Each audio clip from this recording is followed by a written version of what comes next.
famille, j'espère que vous allez bien. Bienvenue sur la chaîne Chanel A. Je suis ici pour vous informer, pour vous faire vibrer et pour réagir à tous les buzz, toutes les informations et toutes les actualités qui circulent sur la toile.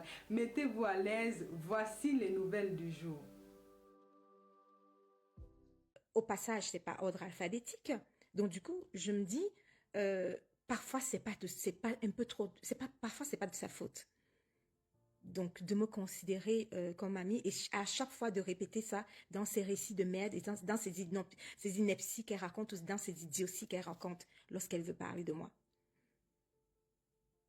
Bon, après, mon petit côté méprisant, ou alors mon grand côté méprisant, très souvent tu le dis, mais en fait, je méprise tellement tes propos, j'ai tellement du mépris pour tes propos que, parfois, oui, c'est vrai, j'ai pas envie de donner ma sublime énergie pour te répondre. Osmarius dit, laisse. Oui, parce que, en fait, Osmarius, je vais te dire un truc. Le niveau intellectuel, lorsque tu essaies de l'élever, tu vas les voir, elles vont tout arriver là-bas en train de pleurer. Parce que je les entends parfois dire, ah oui, tu fais les décryptages de vidéos, tu es avec nous dans le Japap et tout. Elles n'ont pas compris qu'elles sont tellement médiocres que je leur donne la médiocrité qu'elles méritent en fait. Parce que je suis sûre que chaque fois que j'ai essayé d'élever le débat, ça n'a pas donné.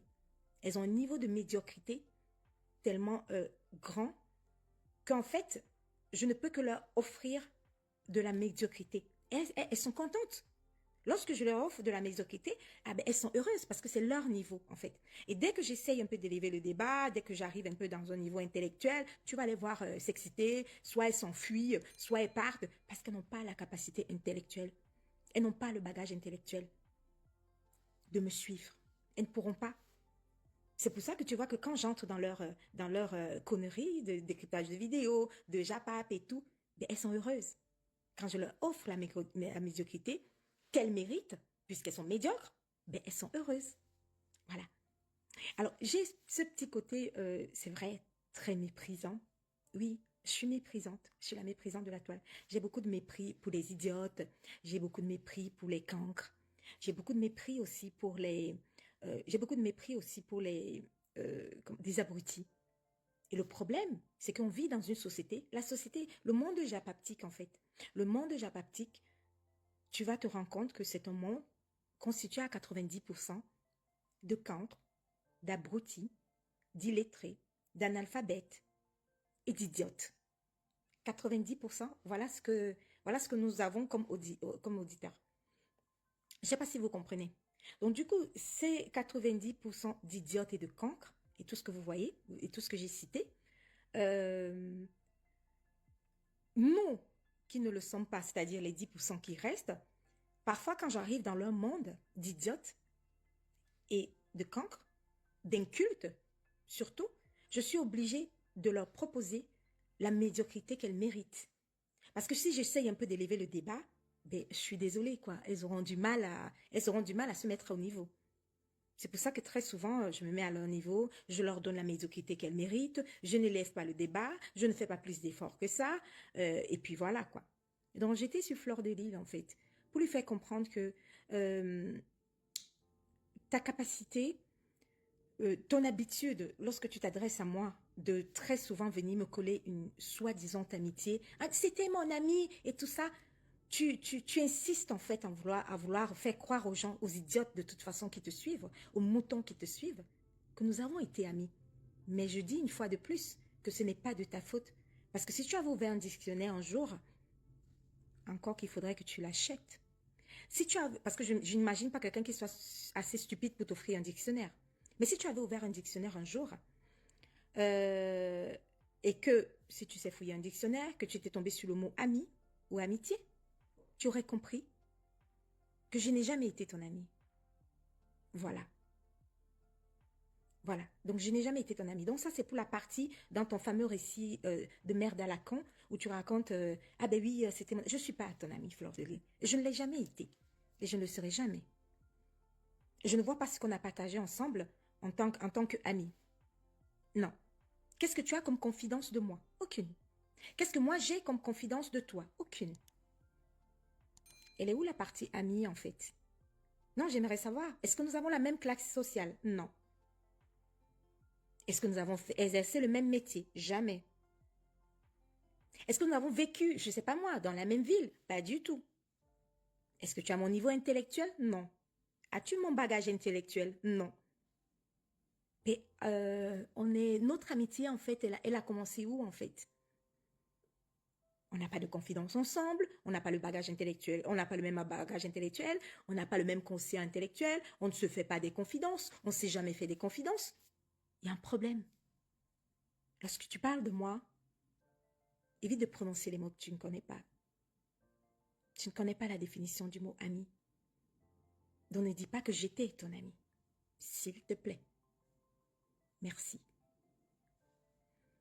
Donc, ça c'était par rapport à l'amitié.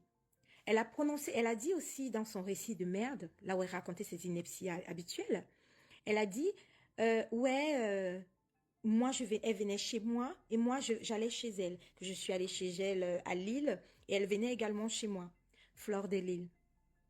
À un moment donné, il faut que tu arrêtes de raconter tes bêtises. À un moment donné, il faut vraiment que tu arrêtes de raconter tes bêtises. Très honnêtement. Pourquoi tu n'es jamais capable? Pourquoi tu veux toujours embellir l'histoire en fait? Quand tu dis que je venais chez toi, je t'ai appelé parce qu'il y avait la braderie de Lille. Tu le sais, je le sais. Donc je t'appelle puisque lorsque tu viens à Paris et que tu n'avais pas, lorsque tu venais à Paris et que tu n'avais pas de voiture, en tant que Parisienne, moi je te recevais. Ce qui est logique. Que moi je dois assister à la braderie de Lille et que tu me dises ah ben ouais et que je t'appelle je dis ah ben ouais je viens à la braderie de Lille et que tu me dises ah ben ouais c'est logique c'est ton secteur c'est logique c'est ta ville et que tu me dises ok je te reçois mais de là à faire croire aux gens que je me déplaçais de chez moi pour aller te voir chez toi à Lille et te rendre visite comme une pseudo amie. Arrête de raconter tes rêves. Arrête de raconter tes rêves. Je suis venue à Lille parce qu'il y avait la braderie de Lille. Tu m'as reçue comme une connaissance, une très bonne connaissance, comme je te recevais également à Paris. C'est aussi simple que ça. Et après la braderie, puisque Lille c'est ton secteur, on a cheminé ensemble. Et à un moment donné, tu m'as proposé de dormir à Lille parce que tu avais un deuil et que nous sommes allés à la veillée et que je t'ai accompagnée à la veillée au deuil que tu avais. Et la veillée étant finie tard, mais du coup tu m'as proposé, comme il se faisait tard, de dormir à Lille. Mais c'est pas comme si j'étais allée te rendre visite, que je m'étais déplacée pour aller à Lille. Le premier jour où je t'ai connue, à la fameuse marche contre Boko Haram, au Trocadéro, le premier jour où je t'ai vue, et ça a été pareil aussi. Puisque de toute façon, toi étant lilloise, c'est-à-dire que tu viens de ta campagne lilloise, et moi qui suis parisienne, ici en Île-de-France, mais du coup, j'ai proposé de te raccompagner. Malheureusement, ça n'a pas abouti comme ça devait aboutir. De sortie en sortie, de restaurant en restaurant, de je ne sais pas quoi, eh bien, tu as fini chez moi. Parce qu'il se faisait tard. Donc, c'est logique qu'après la veillée, après la braderie, nous sommes allés à la veillée parce que tu avais deuil. Nous sommes allés à la veillée. Et puis, comme il était tard, ben, tu m'as aussi proposé de dormir à Lille. Comme moi aussi, le premier jour, je t'ai connu. Comme il se faisait tard et qu'on était parti à l'ambassade, à la fin, qui n'était même pas prévu. Mais bon, après, on y est allé. Je t'ai aussi proposé de dormir chez moi. Voilà. Mais ne fais pas croire aux gens, aux idiotes qui te suivent, que je me déplaçais souvent de chez moi pour aller te rendre visite à Lille. Arrête d'embellir l'histoire. Parce qu'elle est plus triste que ça. Voilà exactement tes histoires de elle venait chez moi, je venais chez elle et tout. Ne me colle pas à la peau cette histoire de c'était mon ami.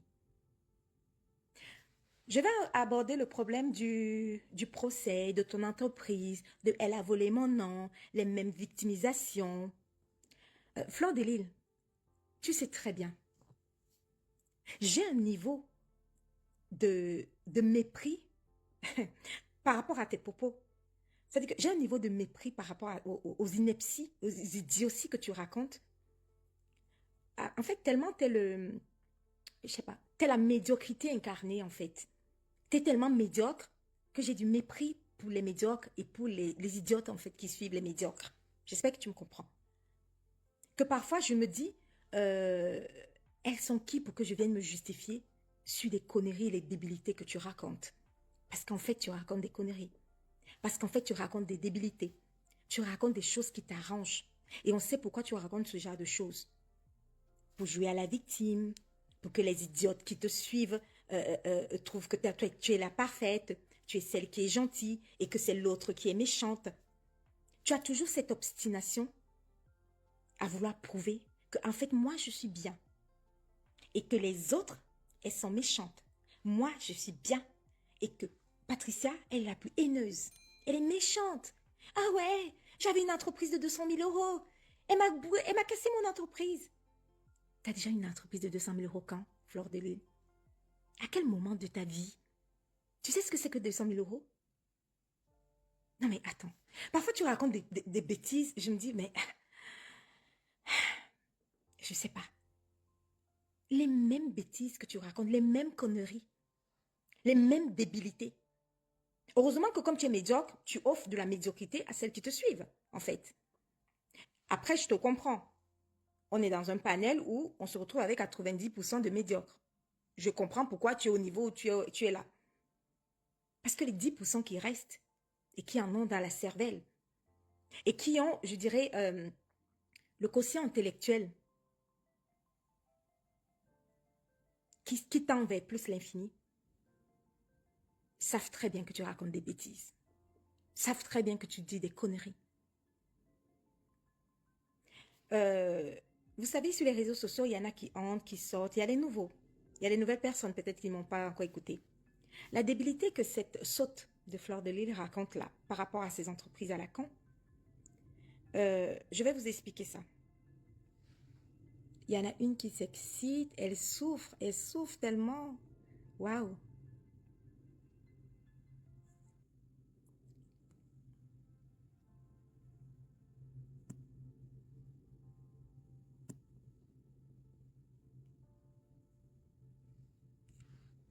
Voilà. Donc, on continue. Excusez-moi, c'était une des médiocres dont je vous parlais. Vous savez, la médiocrité, je vous avais dit que si jamais j'élève le niveau, elles vont souffrir. Elles auront du mal à suivre le truc. Alors, j'étais en train de vous parler de la fameuse entreprise, j'ai gagné le procès, des conneries, des débilités, des idioties qu'elle raconte, des inepties qu'elle raconte. Pour ceux qui en ont dans la cervelle, à partir de ce moment-là, excusez-moi, il faut venir avec votre cerveau. Un cerveau obligatoire à partir de ce niveau. Parce que il y a des personnes peut-être qui m'ont pas encore entendu m'exprimer par rapport à ça et qui ne le savent pas.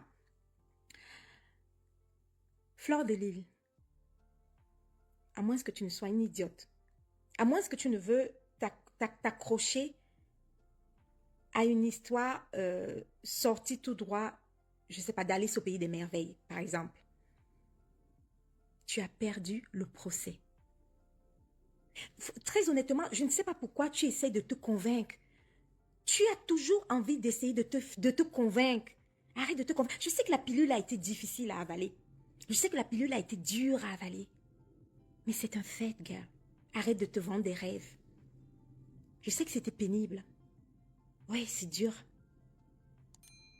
Bon, après, je sais que tu es idiote et que les autres idiotes qui te suivent t'ont fait croire que tu devais gagner le procès. C'est logique. Elles sont médiocres, tu es médiocre. Donc c'est normal qu'elles te racontent des rêves. C'est normal, elles ne s'y connaissent pas.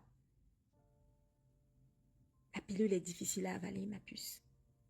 Arrête de raconter des débilités. Arrête de te mettre dans le crâne que tu as gagné ce procès. Mais en fait, tu l'as perdu.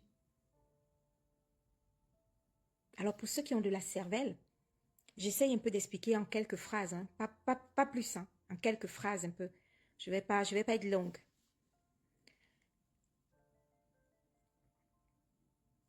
Fleur de Lille a exploité mes capacités intellectuelles, mes facultés intellectuelles, pour un projet entrepreneurial fait par moi. Études de marché, business plan, tout ce qu'il faut pour un projet entrepreneurial. J'espère que jusque-là, vous comprenez. On n'est pas en train de refaire le procès, hein, parce que je ne vois pas à qui je dois essayer de justifier quoi que ce soit. C'est elle qui a envie de se faire, de justifier ou de croire à ses rêves qu'elle aurait gagné le procès. C'est tout, c'est aussi simple que ça. Donc du coup, je reprends. Donc elle exploite, je lui propose un projet qui vient tout droit de mes capacités intellectuelles. Ben oui, parce que pour monter tout un projet entrepreneurial, il faut que tu en aies dans la cervelle. OK? Ça peut choquer. Celles qui sont idiotes, celles qui sont médiocres, mais c'est comme ça. Ensuite, qu'est-ce qui se passe? C'est que une fois que je monte tout le projet et qu'elle est d'accord et que je lui présente le projet avec business plan, avec études de marché, avec les différentes perspectives, alors qu'est-ce qu'elle fait? Pour être plus court, lorsqu'il fallait qu'on parle finance, investissement dans le projet, nanana et tout ce qui va avec, bien évidemment, elle me double. Elle prend mon travail, c'est-à-dire qu'elle vole mon travail intellectuel et elle crée l'entreprise, la fameuse entreprise FDL, avec d'autres personnes, soi-disant une femme qui avait vendu, je sais pas, sa place de camion de piment, des histoires comme ça. Bref, elle va avec elle. Donc, du coup, c'est elle qui me double. Sauf que, en tant que chef d'entreprise, le projet présenté est déposé par moi, bien évidemment, puisque c'est moi qui le présente. La marque est donc déposée. Et la marque qui porte son nom, à l'INPI. Puisque pour déposer à l'INPI, la marque, je dépose donc le travail que moi j'ai fait, que je dépose à l'INPI. J'espère que vous me suivez correctement. Et bien évidemment, ça porte son nom, son prénom, et nanana, et tout ce qui va avec. Seuls les idiotes ne comprendront pas la différence entre un nom et une marque. Voilà. Vous venez avec la cervelle, oui ou non? Donc, il y a donc dépôt de marque. Le dépôt de marque est fait par moi. Donc, la marque m'appartient, puisque le projet m'appartient, puisque le travail intellectuel m'appartient, puisque le business plan m'appartient, puisque l'étude de marché m'appartient. Donc, du coup, tout le projet, le package que je lui présente est à moi. Et puisque je lui présentais ça à elle, bien sûr, donc comme on est d'accord, ça ne peut qu'être, le dépôt de marque ne peut être que la marque a son nom à elle. Donc du coup, je dépose son nom à l'INPI. J'espère que vous me suivez. Sauf que par derrière, elle va par derrière créer une entreprise avec un certain nombre, un groupe de femmes ou de personnes avec qui elle était associée. Et bien, ce qui fait que on se retrouve avec mon projet à moi qui a été spolié parce que lorsqu'elle est partie de l'autre côté, elle m'a jamais fait comprendre qu'en fait, est-ce que je peux aller faire ce que là-bas? Donc du coup, je me retrouve spoliée de tout ce que mon travail intellectuel a fait parce qu'elle est allée ailleurs. Vous êtes venu avec votre cerveau? Ok, je l'espère en tout cas. Alors ensuite, qu'est-ce qui se passe? C'est que du coup, en français juridique, si on se retrouve avec deux noms de société, il y a un problème. Puisque mon projet était antérieur, moi, je fais donc opposition à l'INPI de la marque qui est après. Puisque moi, j'ai travaillé avec elle avant. J'ai déposé ma marque avant. On parle de marque, on ne parle pas de nom. Pour les débiles qui disent « Ah ben ouais, t'as volé son nom, t'as volé... » C'est des idiotes. C'est des idiotes. Elles n'ont même pas fait la maternelle. Et je dis la maternelle. Parce que les 10% qui nous suivent, qui sont en train d'écouter ce que je suis en train de dire, qui comprennent, elles comprennent que ce que moi je dis est juste. Donc du coup, ce qui est logique, c'est que moi, étant spoliée, mon travail intellectuel, mon travail intellectuel, le travail que j'ai fait, qu'elle a pris et qu'elle est allée créer avec d'autres personnes, ça fait que moi, je suis antérieure. antérieur, ça veut dire que moi, je suis avant. Pour ceux qui n'ont pas compris. Il faut un peu que je baisse le niveau. Hein.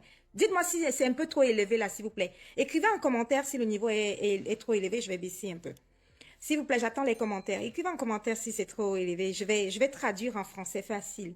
Parce qu'à un moment donné, il faut peut-être des traductions. Donc, du coup, qu'est-ce qui se passe? Donc, à l'INPI, moi, je fais opposition à la marque qui est après. Ce qu'elle est allée faire sur mon dos, ailleurs. J'espère que vous suivez.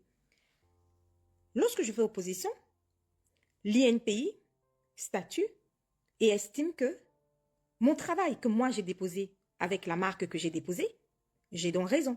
Donc l'opposition est actée et acceptée par l'INPI. D'accord? J'espère que vous suivez. Une fois que l'opposition est acceptée et actée par l'INPI, l'INPI de façon naturelle bannit ce qu'elle est partie faire ailleurs, ce qui est logique.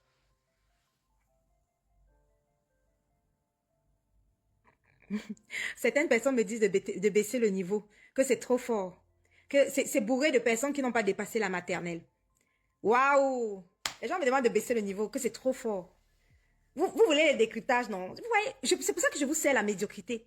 Parce que ça va, si les pleurs, vous voyez que vous commencez déjà à pleurer que c'est trop fort.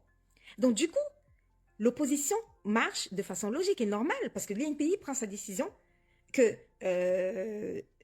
mon travail et la marque que j'ai déposée, bien sûr, elle est à moi. Puisque c'était moi qui avais fait le business plan, tout le package, l'étude de marché, tout ce qui va avec. Et que ce qu'elle a déposé, après, puisqu'elle m'a spolié, après, n'est pas correct. Donc, ils ne peuvent pas avoir deux marques avec les mêmes noms. Du coup, chez elle, c'est annulé. C'est rejeté. Alors, chez elle étant rejetée, qu'est-ce qui se passe? Tu as la possibilité de faire appel.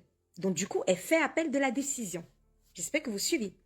Donc, elle fait appel de la décision sur deux bords.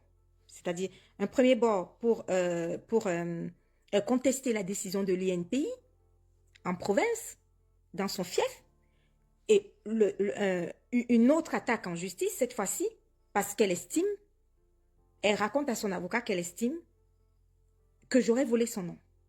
J'espère que vous suivez à ce niveau-là. Donc, elle se retrouve à m'assigner en justice à deux procès. Le premier, pour faire annuler la décision de l'INPI en province, là-bas, dans sa région à Lille. Et le second, ici en Nanterre, dans lequel, dans l'assignation en question, elle me demande 10 000 euros de dommages et intérêts, selon elle, pour avoir volé son nom. Et 10 000 euros de préjudice moral. Ça fait 20 000 euros qu'elle demande sur l'assignation en Nanterre. En plus de l'assignation des 20 000 euros, elle demande les 6 000 euros de l'article 700, c'est-à-dire des frais d'avocat. Est-ce que jusque-là, tout le monde comprend? En français facile, Fleur de Lys m'assigne, parce qu'on va parler, si je dis que tu me traînes en justice, vous n'allez pas comprendre, m'assigne en justice, donc au tribunal de Nanterre, et dans cette assignation, son avocat demande donc 26 000 euros. C'est ce qu'ils ont demandé. Je répète, 10 000 euros de dommages et intérêts et 10 000 euros de préjudice moral, plus 6 000 euros de frais d'avocat, c'est-à-dire l'article 700. Alors vous qui avez fait de l'école, après 3 années de procédure, est-ce que vous pouvez m'expliquer comment au bout de 3 années de procédure, le tribunal de Nanterre donne sa décision? La décision que des millions et des millions et des millions de followers, vous avez lu ici. Parce que cette décision a été partagée partout. La décision de justice est donc sortie. Et en fait, je ne sais pas si vous n'avez pas de dictionnaire, en fait. Parce que c'est écrit clair là-dessus. En ce qui concerne les dommages et intérêts, des 10 000 euros dont elle rêvait avoir, elle a été déboutée. C'est le mot en français. Si c'est trop dur, prenez le dictionnaire. Elle a été déboutée pour les dommages et intérêts. Elle voulait 10 000 euros. Le tribunal de Nanterre lui a dit non. Déboutée. Pour le préjudice moral, elle rêvait d'avoir 10 000 euros. Le tribunal de Nanterre lui a dit déboutée. J'espère que vous suivez. Maintenant, pour l'article 700, c'est-à-dire les 6 000 euros qu'elle devait payer à son avocat, le tribunal de Nanterre me dit à moi de ne pas lui donner 6 000 euros. Donc, je ne suis pas condamnée à lui donner 6 000 euros. Je suis condamnée à lui donner 2 000 euros.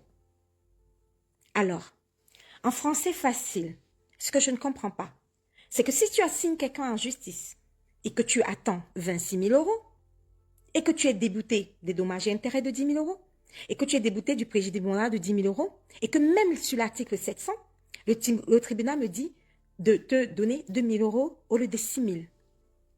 Excuse-moi, Fleur de Lys, à quel niveau tu as gagné le procès? Parce qu'en français facile, pour gagner le procès, il faudrait que le tribunal de Nanterre me condamne, ne serait-ce qu'à te donner les 10 000 euros de préjudice moral. Ou alors, en plus des 10 000 euros des dommages et intérêts, en fait.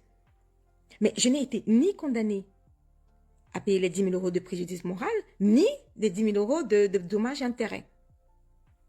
À quel niveau tu penses dans tes rêves débiles que toi, tu as gagné le procès?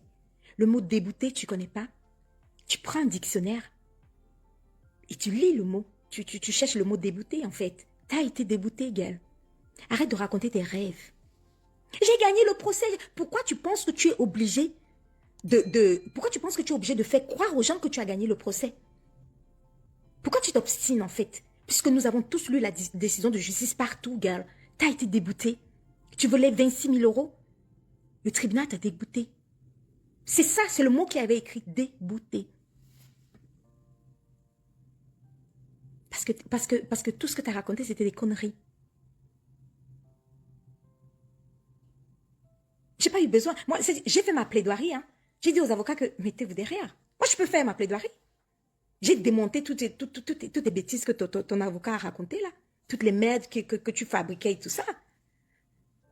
C'est aussi simple que ça.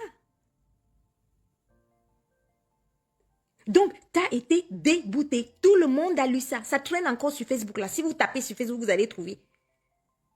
Parce que lorsque tu attends 26 000 euros et que tu es débouté, dis-moi par quelle alchimie tu aurais gagné le procès, en fait. Ou alors, la pilule a tellement été difficile à avaler, tu rêvais tellement d'avoir les fameux 26 000 euros que du coup, eh ben, tu restes dans tes rêves. En fait, tu restes dans le déni, en fait. Tu es dans le déni. Tu te dis toujours, ben, ah ouais, en fait, j'ai gagné. Tu es dans le déni. Ça s'appelle que tu es dans le déni. Tu as perdu ce procès. Et de la plus belle des manières. Fleur de Lys, je continue par le procès pour te dire que tellement tu as perdu ce procès que tu as eu honte d'annoncer aux médiocres, aux idiotes qui te suivent, que tu as perdu le procès. Parce que tu leur avais tellement fait croire que tu allais gagner ce procès. Elles sont idiotes, elles sont médiocres. Elles t'ont tellement fait croire que oui, tu allais gagner le procès. Parce qu'elles ne savaient pas ce qu'il en était en fait. J'espère que je me fais comprendre. Donc du coup, lorsque tu as perdu le procès, lorsque tu as été débouté, qu'est-ce qui s'est passé? Mais tu as eu honte. Tu as eu honte d'annoncer à tes médiocres, à tes idiotes, à tes analphabètes, à tes illettrés qui te suivent, que tu avais perdu.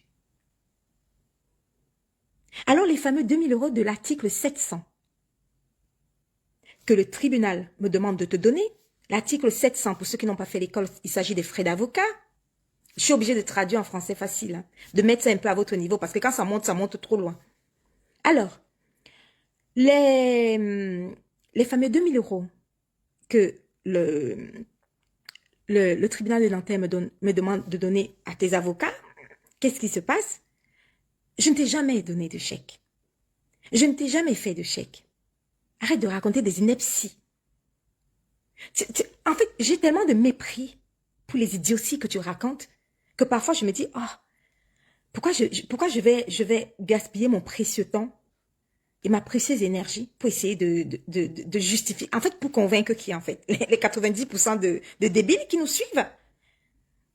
Non, je me pose des questions.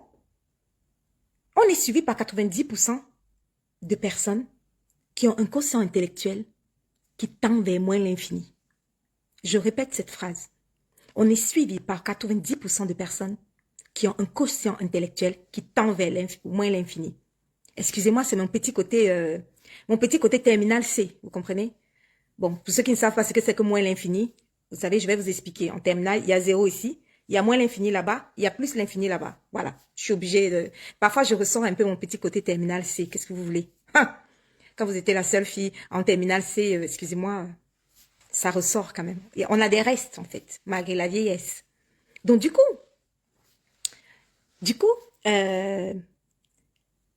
lorsqu'il y a eu le verdict, elle a eu honte d'annoncer à ces débiles qui la suivent, ces moutons qui la suivent, qu'elle avait perdu le procès et qu'elle avait été déboutée. Et que les fameux 26 000 euros qu'elle attendait, eh ben, elle les a pas eus. Alors du coup, les conneries qu'elle raconte, que, ah ben ouais, j'ai dépensé 10 000 euros de frais d'avocat, elle n'avait pas 10 000 euros à dépenser. Elle n'a jamais dépensé les frais d'avocat de 10 000 euros. Les frais d'avocat, pour ce procès-là, les avocats lui avaient demandé 6 000 euros. C'était écrit là. Les frais d'avocat. Son avocat lui avait demandé 6 000 euros pour la défendre. En fait, l'histoire, c'est quoi? C'est qu'elle n'a jamais pu payer les 6 000 euros en entier. Elle n'a pas pu payer tout l'argent. Mais devant ces moutons, elle invente. « Ah ben ouais, j'ai dépensé 10 000 euros de frais d'avocat. » Ce sont des inepties. Pourquoi? Parce que lorsque elle perd le procès et que je m'entretiens avec mon avocat, qu'est-ce qui se passe? Il se passe que par rapport aux 2 000 euros de l'article 700, qui vont naturellement chez son avocat à elle, et ben du coup, qu'est-ce qui se passe? Ben moi, je dois donner le chèque de 1 000 euros et un autre chèque de 1 000 euros, dans le premier chèque de 1 000 euros que je donne à mon avocat. Et en fait, c'est mon avocat qui fait un chèque à son collègue avocat. Les chèques ne se font pas de personne en personne, non, c'est d'avocat en avocat.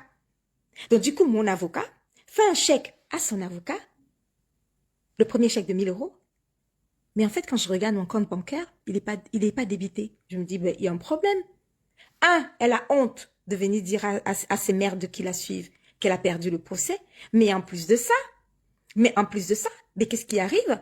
Mais son avocat ne débite pas les premiers 1 000 euros. J'appelle mon avocat, je dis, ben attends, il y a le deuxième chèque de 1 000 euros que je dois donner. Mais il y a un souci. Où il se trouve son avocat en fait? Parce que déjà, son avocat n'était pas au procès de Nanterre, parce qu'il a abandonné le truc, puisqu'il n'avait pas été payé de toute façon. Donc j'ai fait ma plaidoirie toute seule, et la partie avait ça uniquement envoyé les dossiers. Donc comme elle n'avait pas payé son avocat, lui n'était pas venu. Il a juste envoyé le dossier. Donc ma plaidoirie, moi j'ai fait ma plaidoirie. J'étais venue avec mon avocat. Elle avait abandonné l'affaire parce que de toute façon, elle n'arrivait plus à tenir financièrement pour payer les fameux 6 000 euros de l'avocat. Elle n'a même pas atteint les 6 000 euros. Donc du coup, qu'est-ce qui se passe en fait, c'est que mon avocat et moi, on s'interroge. On se dit, ben écoute, pourquoi il n'encaisse pas l'argent? Je dis, c'est quand même bizarre. Et je dis que même sur les réseaux sociaux, en fait, elle n'a pas dit aux gens qu'elle a perdu. Parce peut-être qu'elle avait trop honte, elle attendait tellement les 26 000 euros dans ses rêves, dans sa tête. Mais du coup, elle n'a pas eu le courage de dire à ses mères qui la suivent qu'elle avait perdu. Et bien, pour la narguer, moi, je l'appelle. Je dis, allô? Oui, vieille chouette, tu vas bien? T'as reçu la décision de justice? J'espère que tu sais que t'as perdu, en fait. Et je lui dis, ben écoute, le premier chèque de 1 000 euros que j'ai donné à ton avocat, mais pourquoi il l'acquiesce toujours pas? Elle me dit, oui, ma copine, tu as donné l'argent à mon avocat. Oui, vraiment, l'avocat là, je n'avais même pas terminé de payer. Je dis, t'as pas donné le verdict? Il t'a pas lu le verdict? Non, c'est moi qui lui donne encore le nom de son avocat. Donne-moi un peu le nom de mon avocat et tout. Je dis, il t'a pas lu le verdict. Tu veux me dire que tu n'étais pas au courant que t'as perdu? Oh, ma puce, t'auras pas les 26 000 euros. T'as perdu. Alors, je lui dis qu'en fait, j'ai fait le premier chèque de 1 000 euros à l'avocat. Mon avocat fait le chèque à l'avocat. Et ça n'a toujours pas été débité. Elle me fait comprendre que je lui dis qu'il y a un deuxième chèque de 1 000 euros qui arrive. Elle me dit, oui, ma patou, s'il te plaît, donne-moi le chèque alors. Donne-moi le chèque alors. Donne-moi le... Je dis, non. Ça ne se passe pas comme ça. C'est d'avocat à avocat. L'article 700, en fait, c'est les frais d'avocat que Nanterre me demande de te donner. Au lieu de 6 000 euros, Nanterre me demande 2 000 euros. OK, il n'y a pas de souci. Mais de toute façon, les dommages et intérêts et le préjudice moral, de toute façon, tu as perdu les 20 000 euros que tu attendais. D'accord? Donc, du coup, je lui dis, qu'est-ce que je fais? Je lui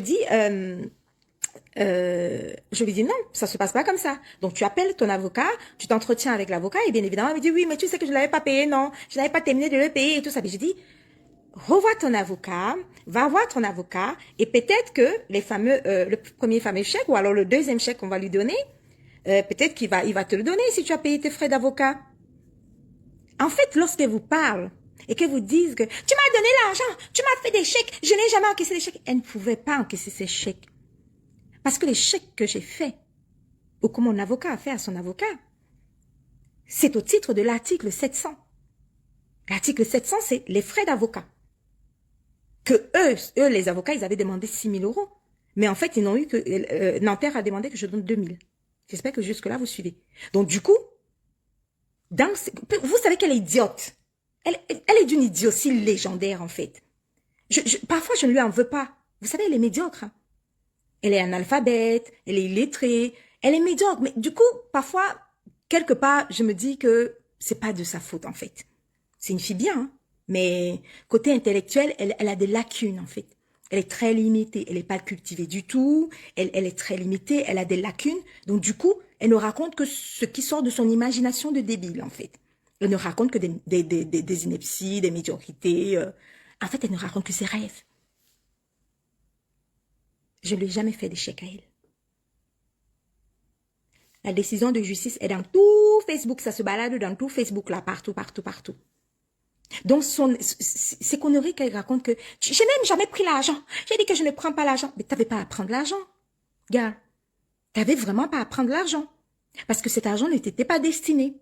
Et déjà, tu ne pouvais pas l'avoir parce que tu n'as pas terminé de payer tes avocats.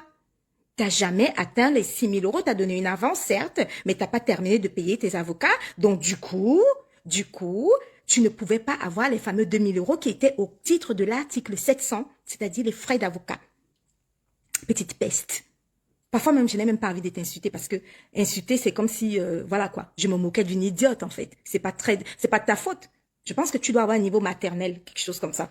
Je sais pas. Voilà. Pour être aussi médiocre, pour être aussi inculte, ben, excuse-moi, je suis pas sûre que tu as dépassé la maternelle.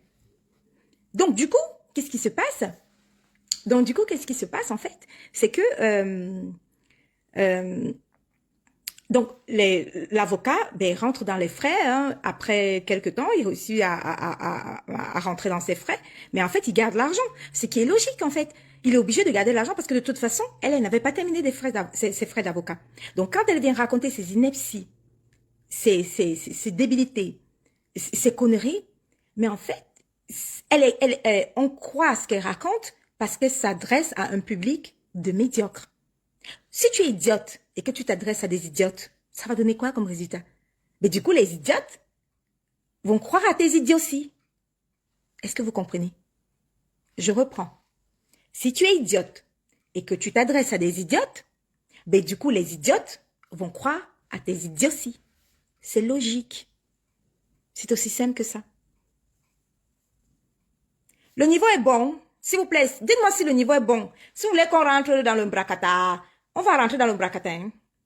Parce que vous dites que Patricia Mel, pourquoi tu fais les décryptages? Pourquoi tu fais le japap? Pourquoi tu fais ci? Pourquoi tu fais ça? C'est le niveau où je suis en train d'expliquer là. Combien de vous comprennent? Le niveau est très élevé là. Parce que quand elle vous raconte ses débilités, vous croyez tout de suite. Parce que vous n'avez pas les capacités intellectuelles de comprendre que c'est faux ce qu'elle vous raconte. Dites-moi si c'est bon, hein, ou bien je baisse. Vous voyez, il y a très peu de gens qui peuvent venir dans mon direct avec un cerveau. C'est pour ça que je vous sers la médiocrité. Gemelle, c'est pour ça que je vous sers la médiocrité. Vous aurez du mal à suivre. Si on continue, vous n'allez pas pouvoir poursuivre. Donc, du coup, ça, c'était par rapport à ces fameux dit, tu m'as donné l'argent, je n'ai pas pris. Tu m'as donné, je n'ai pas pris. C'est des idioties.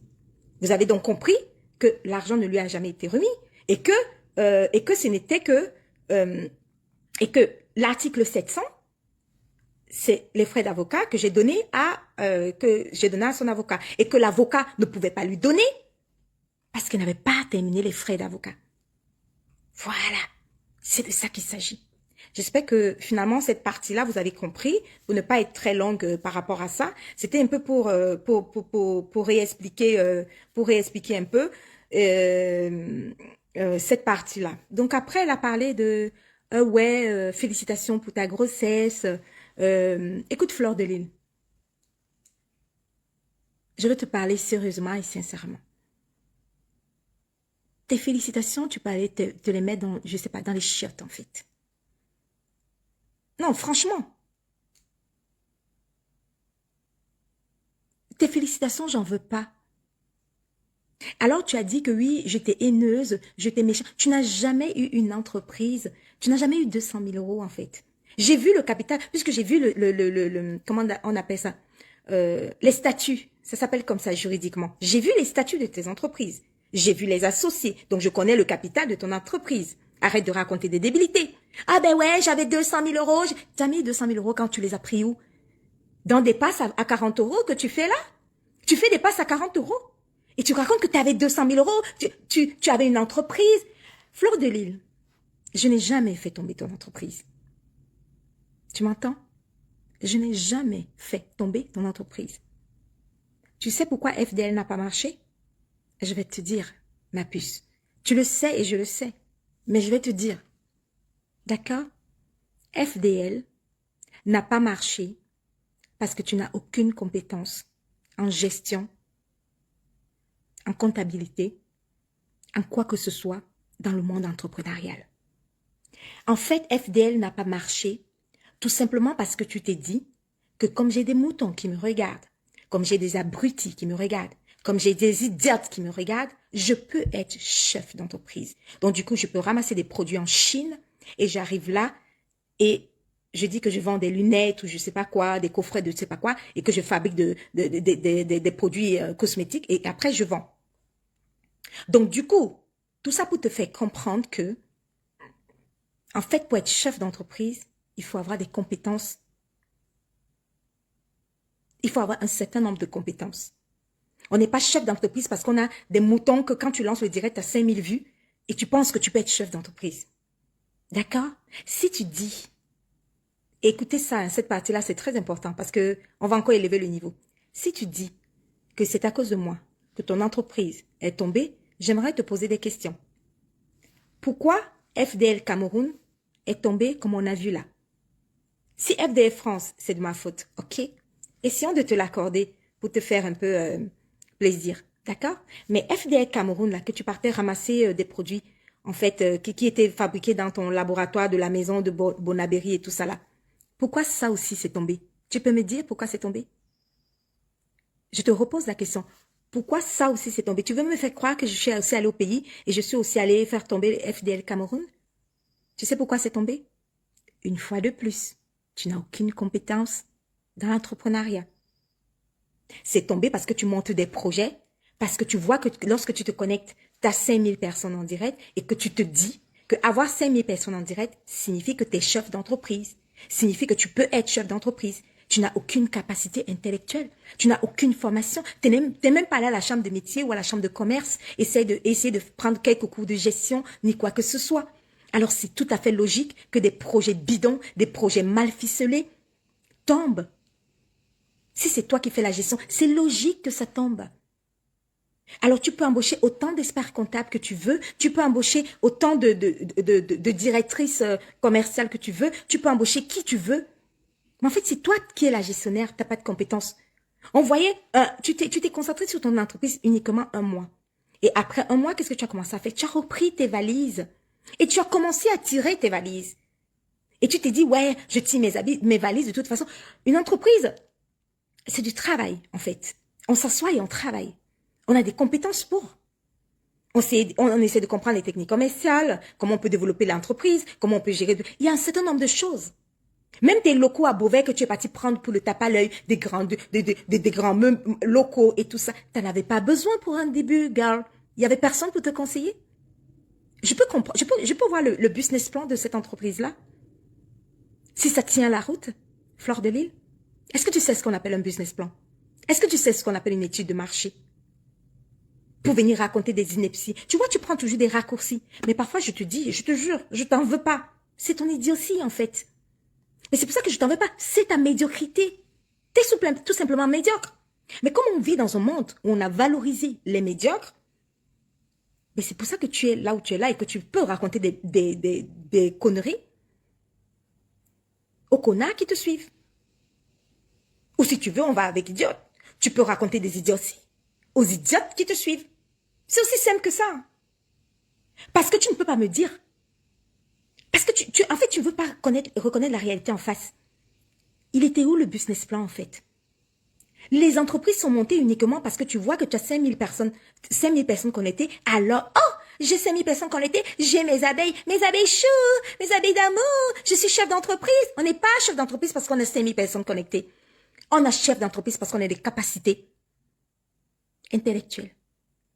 On a des compétences pour être chef d'entreprise. On est chef d'entreprise parce qu'on a fait des formations pour être chef d'entreprise. On est chef d'entreprise parce qu'on travaille. C'est pas que le jour où tu finis le bateau, le lendemain, tu es là avec Coco et tout. Ah, tu peux tirer les valises. Tu as tiré des valises pendant des années, des années, des années. Après avoir créé comment dirais-je, l'entreprise, tu as continué à tirer les valises. En fait, tu n'as jamais laissé les valises, en fait. Comment veux-tu que tu continues à tirer les valises et tu penses que la gestion de ton entreprise va fonctionner? Dis-moi, très honnêtement. Je vous ai dit que parfois, je ne vous réponds pas. Parce que le niveau va être élevé. Si je dis que je réponds, les 5000 idiotes qui te suivent, ils ne pourront pas comprendre. Le niveau est élevé. À ce niveau du direct, excuse-moi, ça tape tellement fort que j'ai bien envie de baisser le niveau. Donc, j'ai jamais fait tomber ton entreprise. D'accord? Ton entreprise est tombée parce que tu n'as aucune compétence. Parce que si j'avais fait tomber ton entreprise, alors tu aurais réussi avec FDL Cameroun. Aucun business plan, aucune structure, nul de chez nul. C'est normal que ça coule, que FDL Cameroun coule. Vous tournez des produits dans des bassines à l'intérieur de ta maison de Bonabéry avec un gestionnaire je ne sais pas quoi, mais c'est logique que ça coule. T'as vu le packaging de FDL Cameroun? Mais c'était une horreur. T'as vu le packaging de FDL Cameroun? Alors là, c'était une horreur.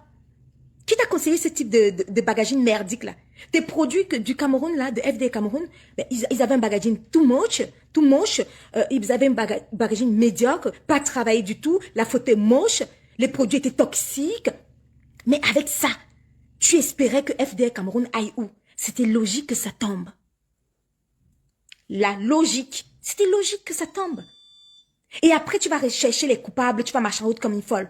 Et la coupable, c'est Patrice Hamel. C'est elle qui a fait tomber. Je vais te poser une autre question. Dis-moi, où en es-tu avec FDL Dating? Parce que si tu dis que l'entreprise des cosmétiques de France, c'est moi qui suis responsable. Mais je peux te poser une question. Pourquoi FDL Dating est aussi tombé? C'est aussi moi? Non, mais dis-moi. FDL Dating est tombé parce que tu entres dans des projets mal ficelés.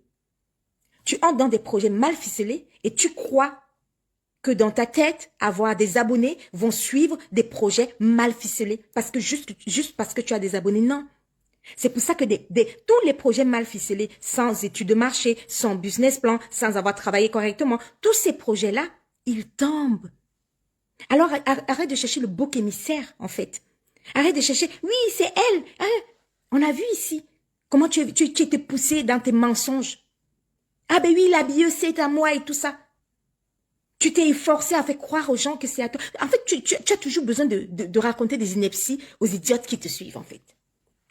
Parce que sinon, tu n'aurais pas passé des années et des années à essayer de faire croire aux abeilles minables, aux abeilles frelatées qui te suivent, que la bio, c'est pour toi, en fait. Alors qu'on voit bien, lorsqu'on tape sur société.com, on voit bien que c'était pas à toi.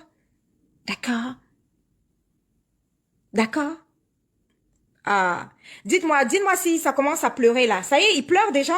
Elle pleure, hein, vous savez. Elle commence déjà à pleurer. J'ai dit, elle pleure partout. Elle pleure partout. Dites-moi si on continue, parce qu'elle pleure déjà. Elle vient de pleurer. C'est comme ça. Elles sont obligées de pleurer. Parce que lorsque tu t'assois et tu fais comprendre à une personne qu'on n'est pas chef d'entreprise, parce qu'on a 5000 idiotes qui sont connectés et qui te suivent, on est chef d'entreprise parce qu'on a des compétences pour être chef d'entreprise. Alors là, quand tu leur dis ça, elles sont tellement idiotes et tellement médiocres qu'elles pleurent. Alors que ce que je dis, c'est logique. Autant de projets elle va construire dans le seul et unique but que, en fait, j'ai des abonnés...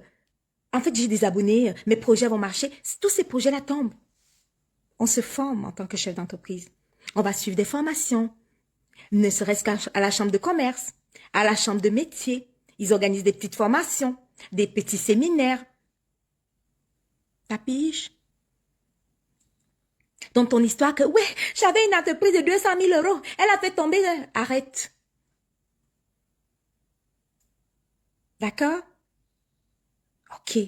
J'espère qu'à ce niveau-là, ça va déjà. Est-ce que c'est bon? Est-ce que le niveau est bon? C'est dur, hein? Ça fait mal quand on élève le niveau comme ça. Vous aimez bien quand je reste au niveau, à votre niveau de médiocrité. Donc du coup, quand j'élève un peu le niveau, oh là là, qu'est-ce que ça fait mal. Et vous allez voir une succession de débiles et qui vont prendre mon direct. Je décrypte le direct de Patricia. Des parfaits illettrés, hein.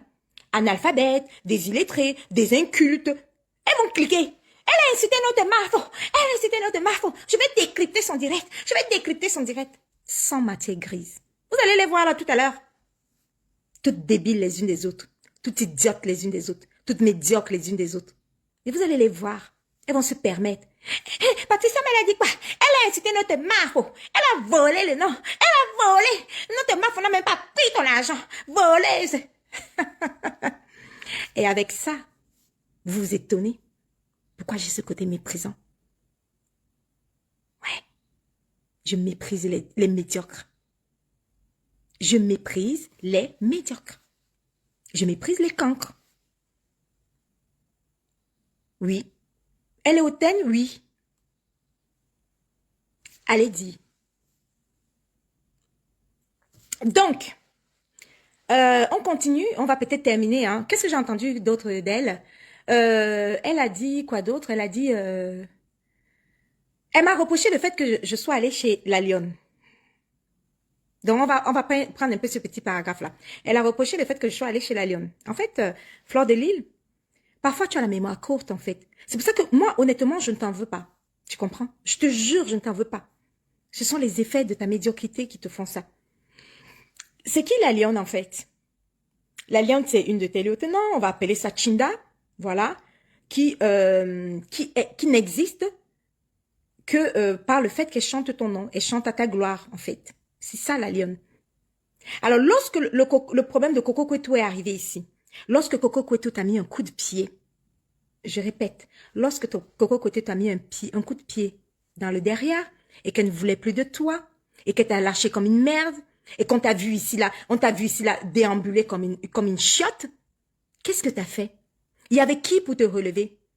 Et oui, il y avait la lionne et il y avait Boumkena. Est-ce que toi, tu ne partais pas pleurer là-bas? Parce que plusieurs fois, tu partais pleurer chez la lionne. Tellement elle était la seule à essayer de te remonter le moral. Tu partais t'asseoir chez la lionne. Tu partais dans les directs de la lionne. Tu partais dans les directs de Boumkena.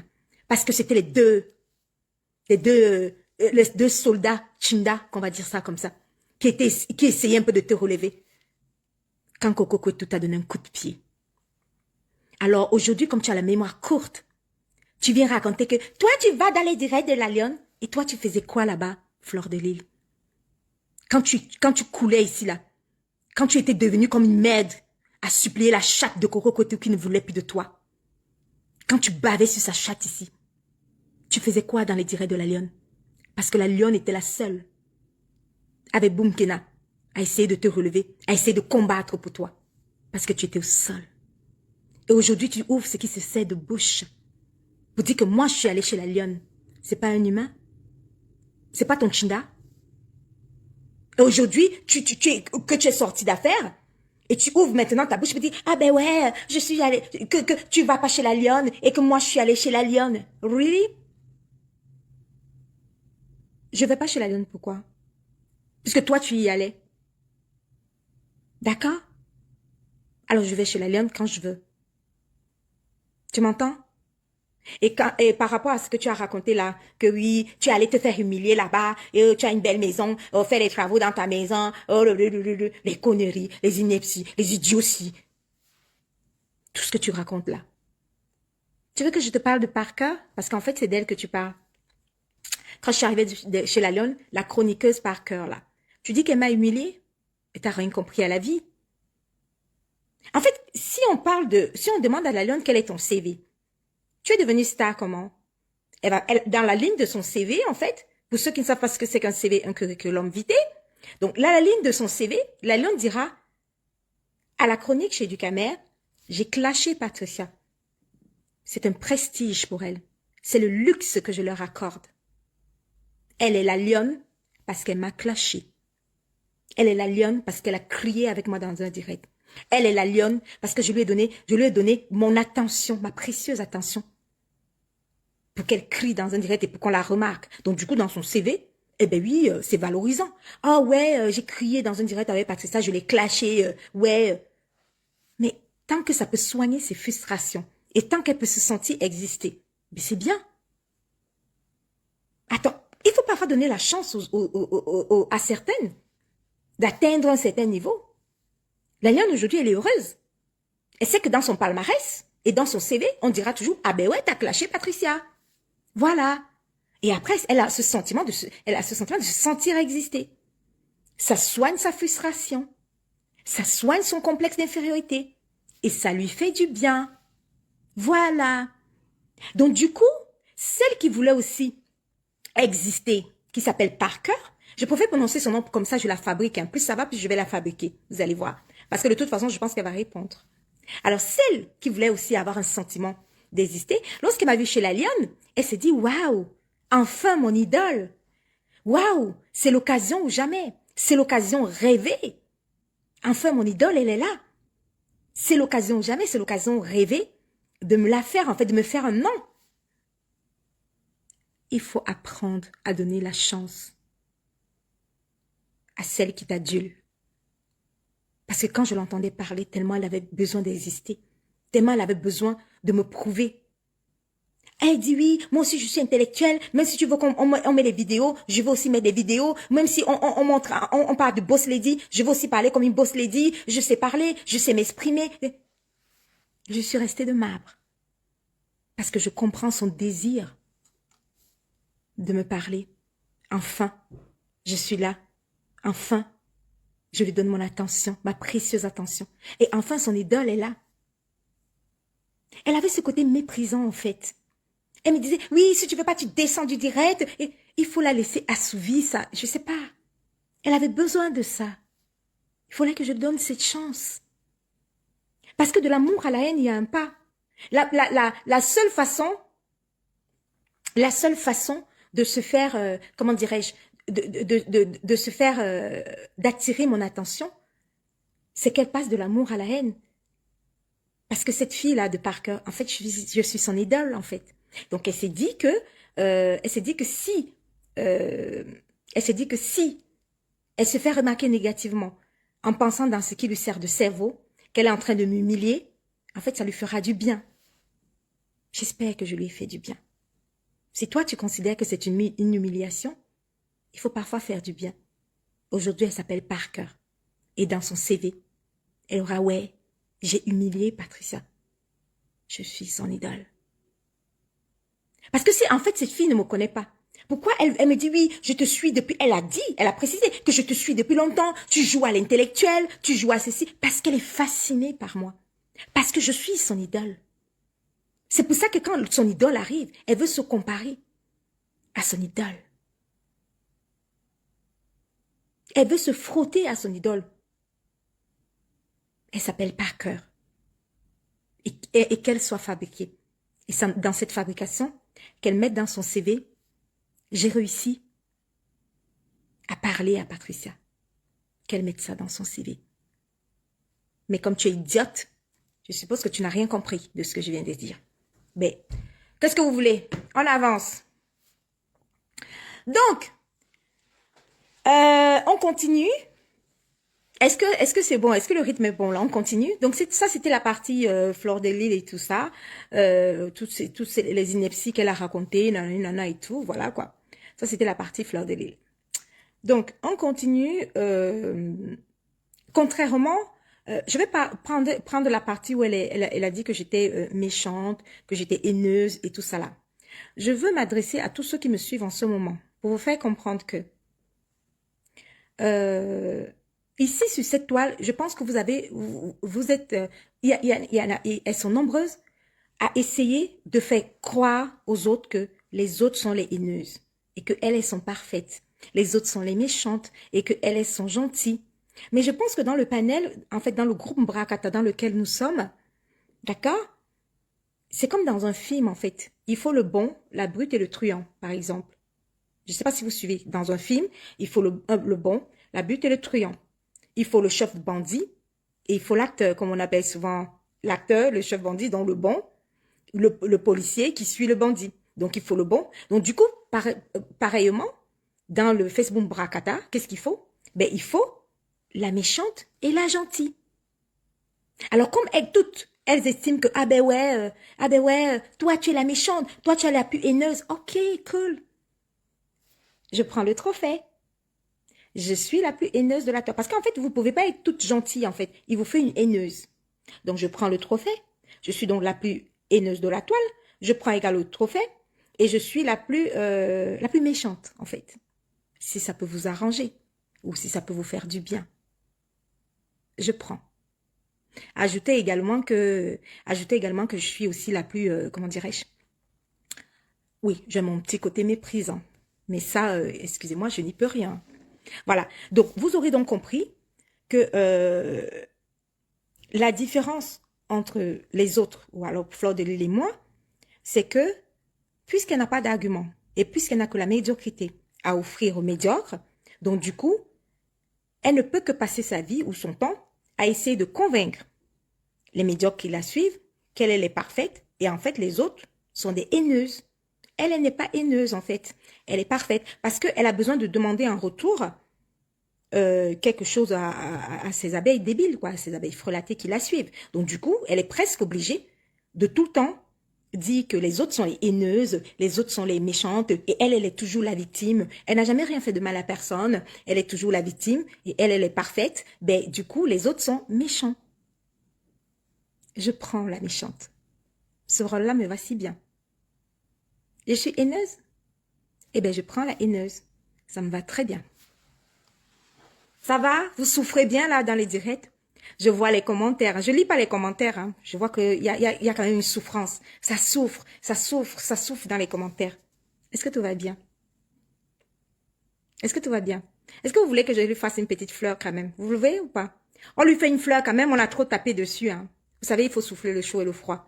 Est-ce que vous voulez, j'attends dans les commentaires, est-ce que vous voulez que je lui fasse une petite fleur? Est-ce que vous... Ah, il y a quelqu'un qui... Je lis dans les commentaires, il y a quelqu'un qui dit, toi, parce que ça, ta team, c'est quoi? Ah, c'est une belle question, enfin.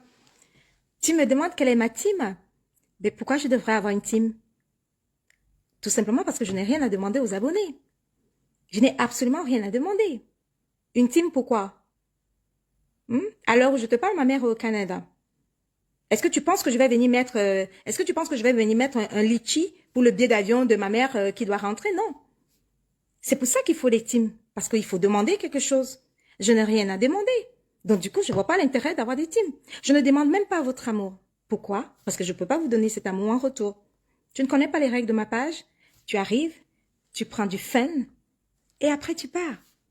Je veux pas voir les patous, je t'aime, patous, je t'adore. Ne m'aime pas. Parce que de toute façon, je te donnerai pas cet amour en retour. Et je n'ai pas le temps. Je n'ai pas l'énergie. Et je n'ai pas la patience de m'occuper de donner l'amour à chacune de vous. Il avait dit, ah oui, je suis fan de toi, je t'aime, je t'adore. Non, viens, prends du fun, éclate-toi en commentaire, partage, like, tag tes amis et après tu pars. C'est tout. J'ai quoi à te demander? Le billet d'avion de ma mère, peut-être? J'ai rien à te demander. Donc du coup, ton amour, je ne le supplie pas. J'ai du mépris pour ton amour. Toi qui viens me demander que t'as... Oui, mais tout simplement parce que j'ai du mépris. J'ai ce côté méprisant et que j'assume. Je suis tellement méprisante que je sais que je ne vais pas te demander quoi que ce soit. Je ne vais rien te demander. D'accord? Mais du coup, j'ai du mépris pour l'amour que toi, tu vas me donner. Ne m'aime pas, girl. Éclate-toi et puis pars. Je ne supplie pas ton attention. Je ne supplie pas ta compassion. Je ne supplie pas ton affection. Et je ne supplie pas ton amour. J'espère que tu as compris. Ceux qui ont l'habitude d'être mes abonnés ici, là, ils savent. Ici, on n'écrit pas Patricia, je t'aime. Parce qu'on aime sa tante paternelle. Ici, on n'écrit pas Patricia, je t'aime. Parce qu'on aime sa tante maternelle. C'est tout. Allez dire que je suis prétentieuse. Mais qu'est-ce que vous attendez? Que je vienne supplier que mes abonnés d'amour, j'attends votre compassion. Je ne supplie pas, je ne mendie pas votre compassion. Je ne mendie pas. Pour avoir des abonnés, il faut mendier quelque chose. Il faut mendier leur amour, il faut mendier leur compassion, il faut mendier, je sais pas quoi. Il faut mendier l'affection. J'ai rien à mendier. J'ai rien à demander. Le like, partage, tu t'éclates et après tu pars. Mais en fait, ça fait très mal. Parce que certaines personnes se disent, ouais, elle fait genre, elle fait style, elle n'a pas besoin de nous, elle nous nargue. Mais à la fin, il y en a qui sont accros à la fin, il y en a qui sont accros, qui finissent par être accros à mon mépris. Oui, il y en a qui aiment mon mépris, hein. Ah, coucou, ma collègue. Il y a la reine Mébio qui est là. Il y en a qui aiment mon mépris, hein. Oui, oui, oui, oui. Le mépris, là, il y a les gens qui aiment ça. Parce que oui, elle nous méprise, mais nous, on aime ça. Au moins, elle ne nous demande rien. Elle ne nous demande pas l'affection, elle ne nous demande pas l'attention. Donc, du coup, cette habitude de venir se victimiser devant ses abonnés et toujours se mettre en victime. Ah ouais, je suis victime, je pleure, mes abonnés d'amour, vous avez vu, non? Elle a fait couler mon entreprise, elle est méchante, je ne fais pas de victimisation. Je ne me victimise pas. Je ne pleurniche pas. Je n'ai rien à te demander en retour. Voilà. J'espère que jusqu'à ce niveau, ça va. Alors, je vous ai demandé si vous avez encore besoin si vous avez besoin encore que je lui fasse une fleur ou pas du tout. Après tout le récit que je viens de faire sur l'ordure, là, le personnage, en personne en elle-même, vous m'avez entendu dire, oui, elle ne peut pas tuer mon bébé, oui, en personne en elle-même, elle est sociable, elle est aimante, moi je l'ai fréquentée, en très peu de temps où elle m'a fréquentée, elle m'a offert des cadeaux, mais par gentillesse, en fait. Elle est comme ça. Elle est le style, on va dire, amie ou le style de copine, oui, qui est très attachante.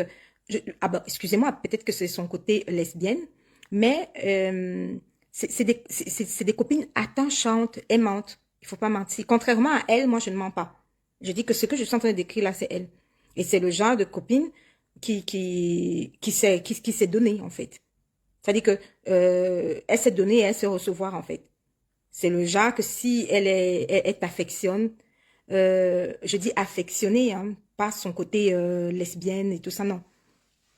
Parce que contrairement à ses mensonges, moi, elle m'a jamais draguée, d'accord?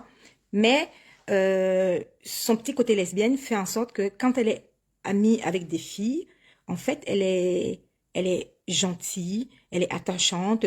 Avec moi, elle m'a tout le temps offert soit un petit sac, elle ne vient jamais les mains vides, elle est toujours en train de... Elle a ce côté sociable. Quand elle arrive chez moi, elle veut tout de suite aller à la cuisine, essayer de faire à manger, essayer de laver les assiettes. Bon, après, je la stoppe tout de suite, hein, puisque j'ai un lave-vaisselle pour ça. Ça aussi, c'est ton côté, voilà, né au village, aller vivre chez les tantes, vendre la nourriture. Bon, elle a ce côté-là, on peut pas lui en vouloir, c'est son enfance. Vous savez qu'on choisit pas son enfance. Mais côté humain, contrairement à elle qui ment, je ne me vois pas en train de mentir sur elle, sur le volet humain.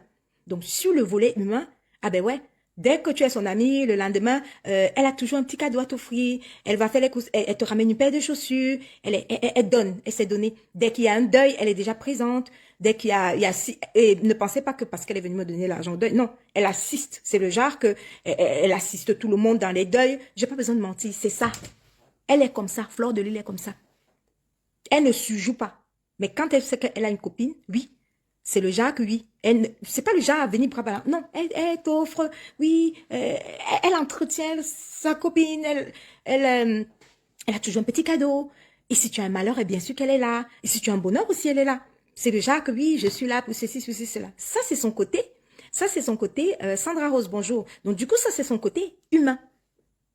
Mais de là à ce que certains idiotes imaginent que je vais mentir sur ce côté humain-là, moi, je suis pas comme elle.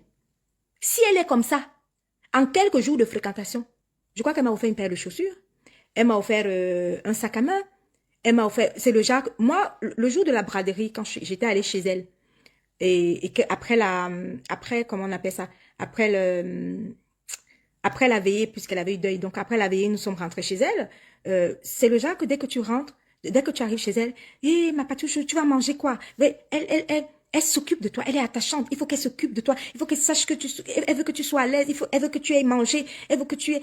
Alors que durant les restaurants de toute la braderie, on avait déjà mangé, hein, mais il faut qu'elle elle se dit qu'il faut que tu sois bien, en fait. C'est le genre, c'est son côté humain, là. Donc, en relation de copine ou d'amitié, ça c'est son truc. Moi, je suis comme ça. C'est pas parce qu'elle est idiote et qu'elle est, voilà, débile que je vais venir mentir qu'elle n'a pas ce côté-là. Donc, du coup, le lendemain, dès que je suis réveillée, elle se précipite parce qu'elle se dit, oui, tu vas prendre quoi comme petit déjeuner? Elle se précipite de chauffer, elle se précipite toujours pour te mettre à l'aise. C'est son comme ça. Moi, je suis pas comme elle. De genre à venir mentir, de genre à venir mentir que peut-être qu'elle est méchante ou qu'elle est, je sais pas quoi. Ce côté-là, en fréquentation, elle est comme ça. C'est tout. C'est pas un mensonge, c'est ça. Et ça ne chauffe pas. Maintenant, après, elle a un mode de vie à l'africaine, en fait, ce que moi, je n'ai pas. Vous comprenez? Donc, son style de vie à l'africaine, en fait, qu'est-ce qu'elle fait? Vous savez, l'Africain, leur mode de vie, là, en fait, je t'assiste pour un événement heureux ou bien pour un événement malheureux, parce que de toute façon, il faut que toi, tu m'assistes après en retour. Parce que à l'occidental, en fait, je t'assiste parce que je dois t'assister. Mais en mode africain, moi, je t'assiste parce qu'en fait, il faut que toi, tu m'assistes. C'est un peu ce qu'on appelle le jongi. Donc, elle a ce truc, ce mode africain.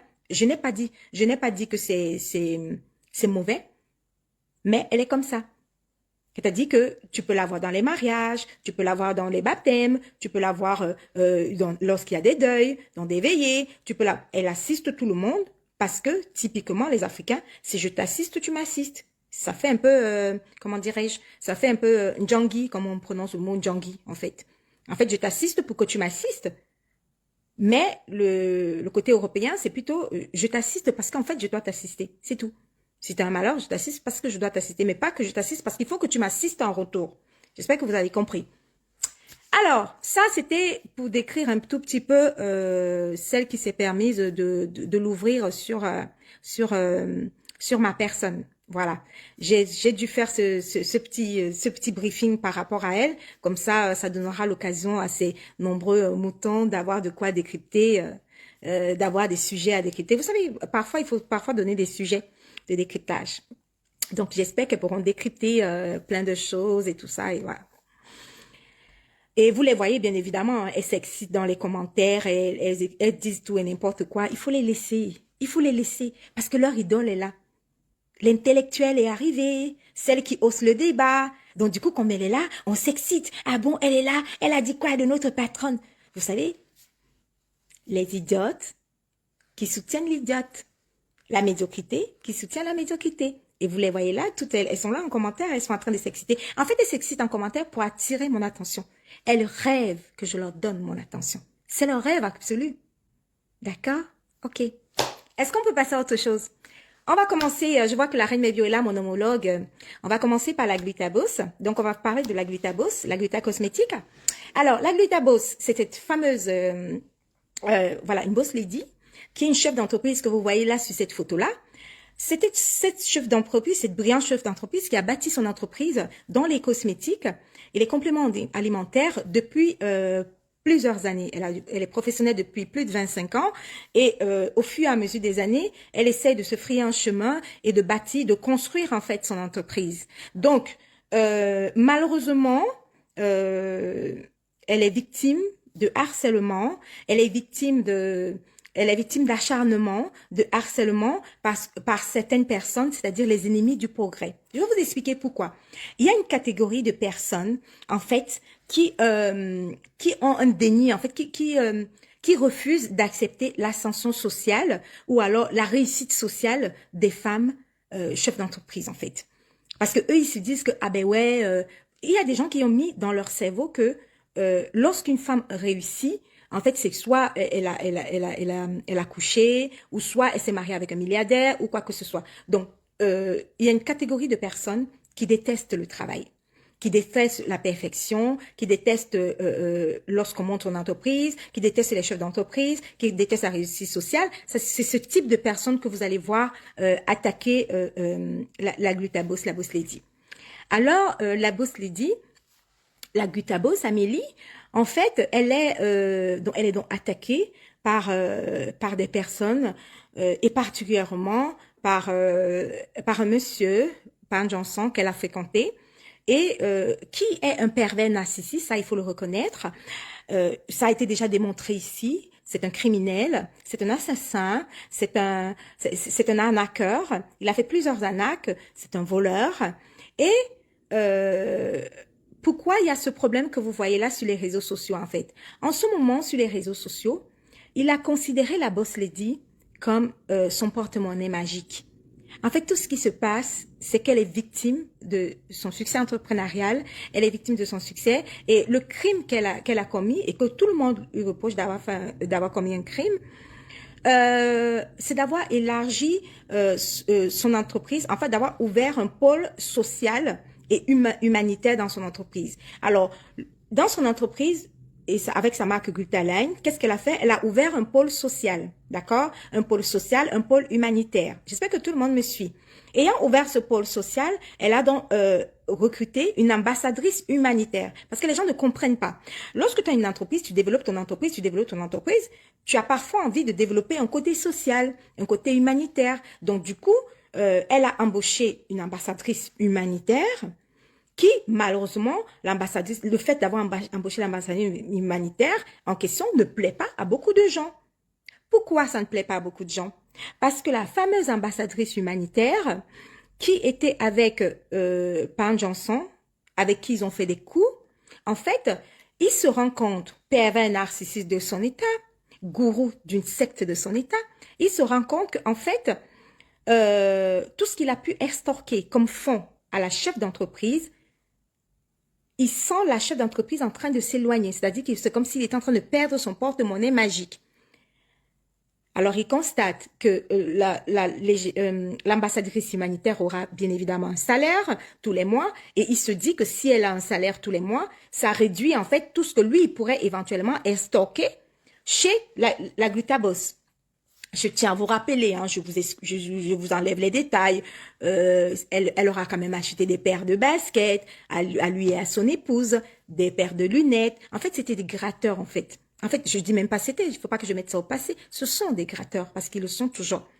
Ils sont toujours en train de grappiller, ils sont toujours en train de gratter. Donc, elle a dû les entretenir, leur offrir des restaurants, leur payer des restaurants, payer des nuits hôtels, donner de l'argent pour leur anniversaire, un certain nombre de choses. Donc, du coup, toute cette manne financière, tout cet argent, tout ce qu'ils ont pu extorquer, en fait, tout ce qu'ils ont pu gratter comme argent à la Glutabos, mais en fait, ils se rendent compte que si elle a l'ambassadrice humanitaire, qui a un salaire tous les mois, il y avait un sentiment comme s'ils perdaient leur porte-monnaie magique. Donc du coup, puisqu'ils n'ont pas d'autres sources de revenus hormis la monétisation de Facebook, comme source de revenus. En dehors de ça, l'épouse de Ngontuma Nyoxeline, qui ne fout rien dans la vie et qui, dans son fond intérieur, avait pour idole, avait pour modèle la Glutabos, la chef d'entreprise. Parce qu'en fait, elle, dans ses condiments et sa cuisine, elle rêvait aussi. Elle a toujours rêvé d'être une brillante chef d'entreprise. Donc du coup, elle avait comme modèle la Glutabos, qui l'a inspirée. Elle s'est dit, waouh, cette chef d'entreprise, elle est génialissime. Si dans ma vie, un jour, mon mari qui est pervers narcissique pourrait accepter peut-être que je sois aussi épanouie dans l'entrepreneuriat, en fait. Ça a toujours été son rêve. La Glutabos a toujours été son idole, en fait. Ouais. Donc, du coup, malheureusement, elle était dans une situation où lorsqu'on vit avec un pervers narcissique qui pense qu'il réduit ta place est réduite à la, comment dirais-je, que ta place est réduite à la cuisine, à passer la serpillière, à présenter les condiments et tout, mais tu vis dans cette secte. Quand un homme te rabaisse tout le temps, quand il estime que tu n'as pas de niveau, quand il estime que tu n'as rien en fait et que tu ne vaux rien et que ta place est uniquement à la cuisine. Donc, elle vivait avec ce rêve d'être une boss lady parce que la boss lady, la Glutabos, c'était justement son modèle. J'espère que vous me comprenez. Merci Norbert. Donc on se retrouve dans une situation où elle a fréquenté donc ces personnes-là pour des partenariats. L'épouse Ngoto Magnoxeline, Madame la Régie, était donc son égérie pour un lancement de sa marque, de sa gamme de cosmétiques. Mais du coup, on se retrouve où ils ont tellement grappiller, gratter. En fait, c'est des affamés, en fait. C'est des mendiants. Donc, du coup, ils ont tellement gratté. La boss les dit qu'ils se sont sentis abandonnés quand elle a embauché son ambassadrice humanitaire. C'est un peu, j'essaie un peu de vous faire une petite narration par rapport à ça. Donc, du coup, voilà la situation qui se rencontre. En fait, toute cette frustration-là vient du porte-monnaie, en fait. Le porte-monnaie magique est donc parti. Donc, ça développe en eux une frustration, une haine, et qu'il faut absolument détruire la glutabos. J'espère que vous comprenez. Donc, l'homme qui est macho et qui est pervers, qui est le gourou, se dit que s'il met tout en place, tout un processus pour diaboliser la glutabos, pour estimer que c'est elle le diable, pour estimer que c'est elle la méchante, pour estimer que c'est elle qui est ci, c'est elle qui est ça, en fait, il va réussir à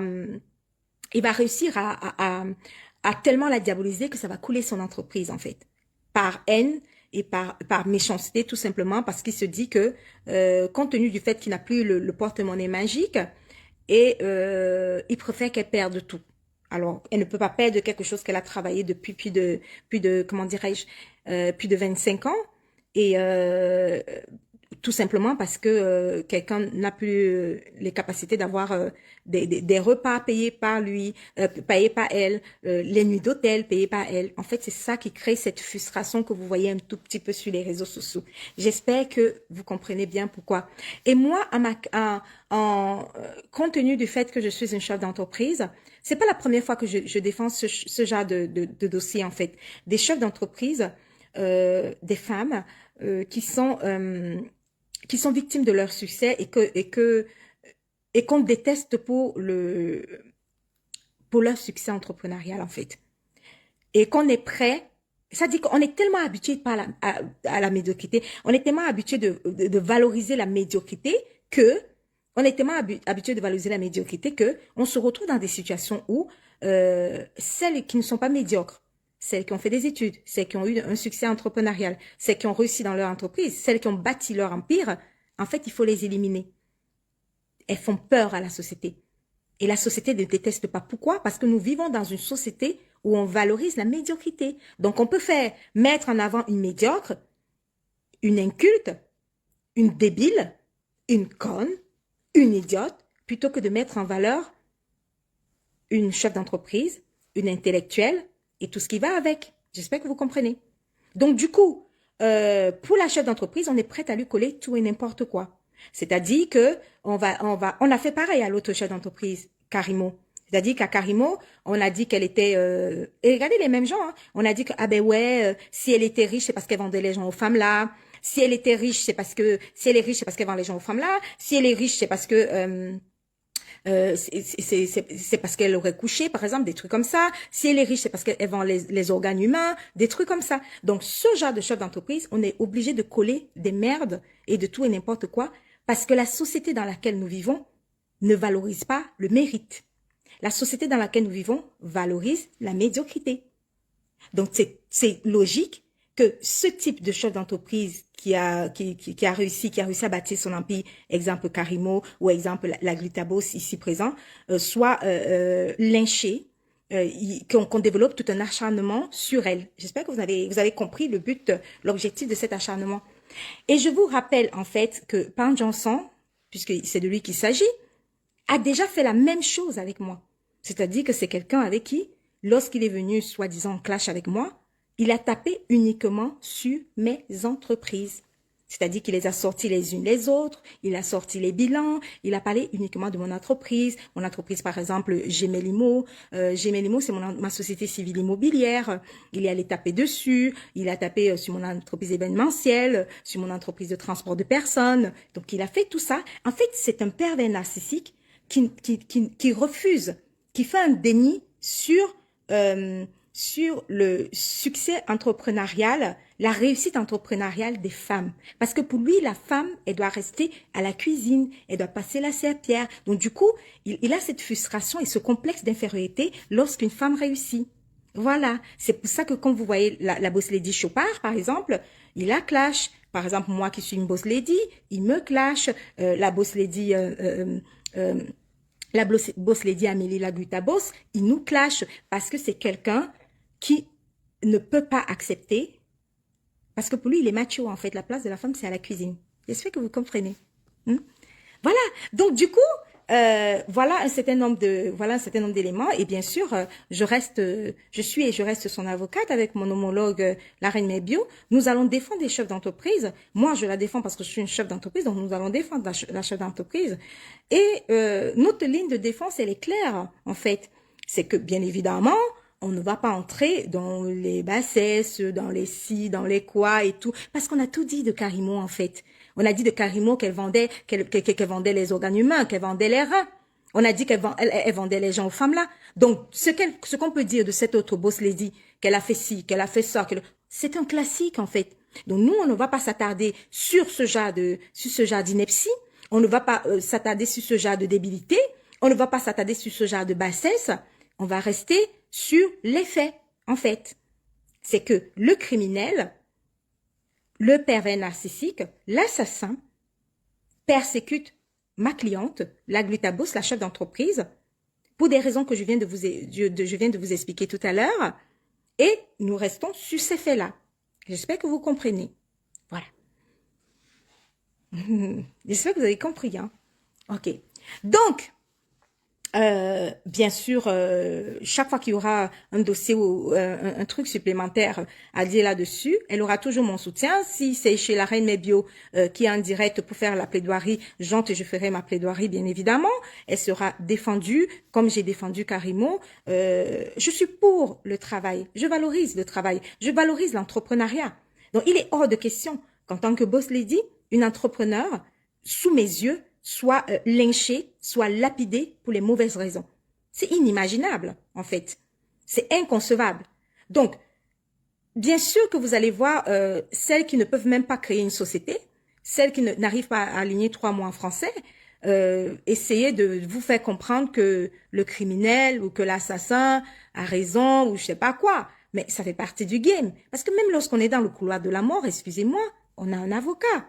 Donc, oui, c'est normal, on va essayer de vous dire tout et n'importe quoi. Il y a des avocats pour tout le monde également. Même le tueur en série a un avocat, voilà quoi. Mais nous connaissons le forfait, parce que quand vous allez au RDPC de Bâle et qu'on vous considère comme un grand du RDPC de Bâle, et que vous arrivez là-bas, une fois que vous êtes arrivé là-bas, on vous confie la trésorerie.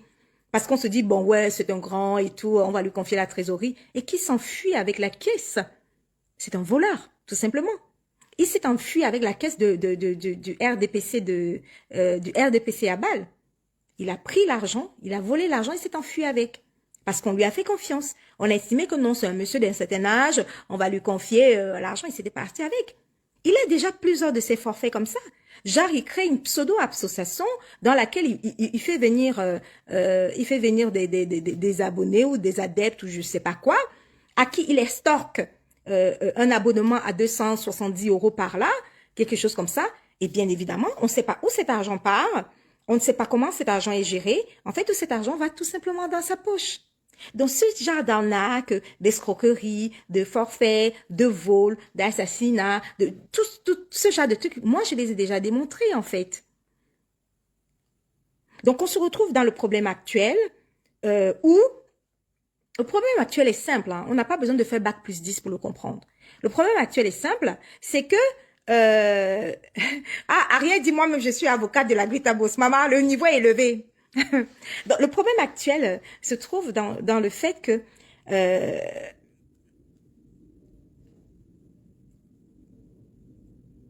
lorsqu'il a eu des problèmes avec sa petite sœur, parce que il n'a pas supporté le fait que la petite sœur soit ambassadrice humanitaire. Et pourquoi il n'a pas supporté? Parce que c'était coupure de vivre. Alors, qu'est-ce qui s'est passé?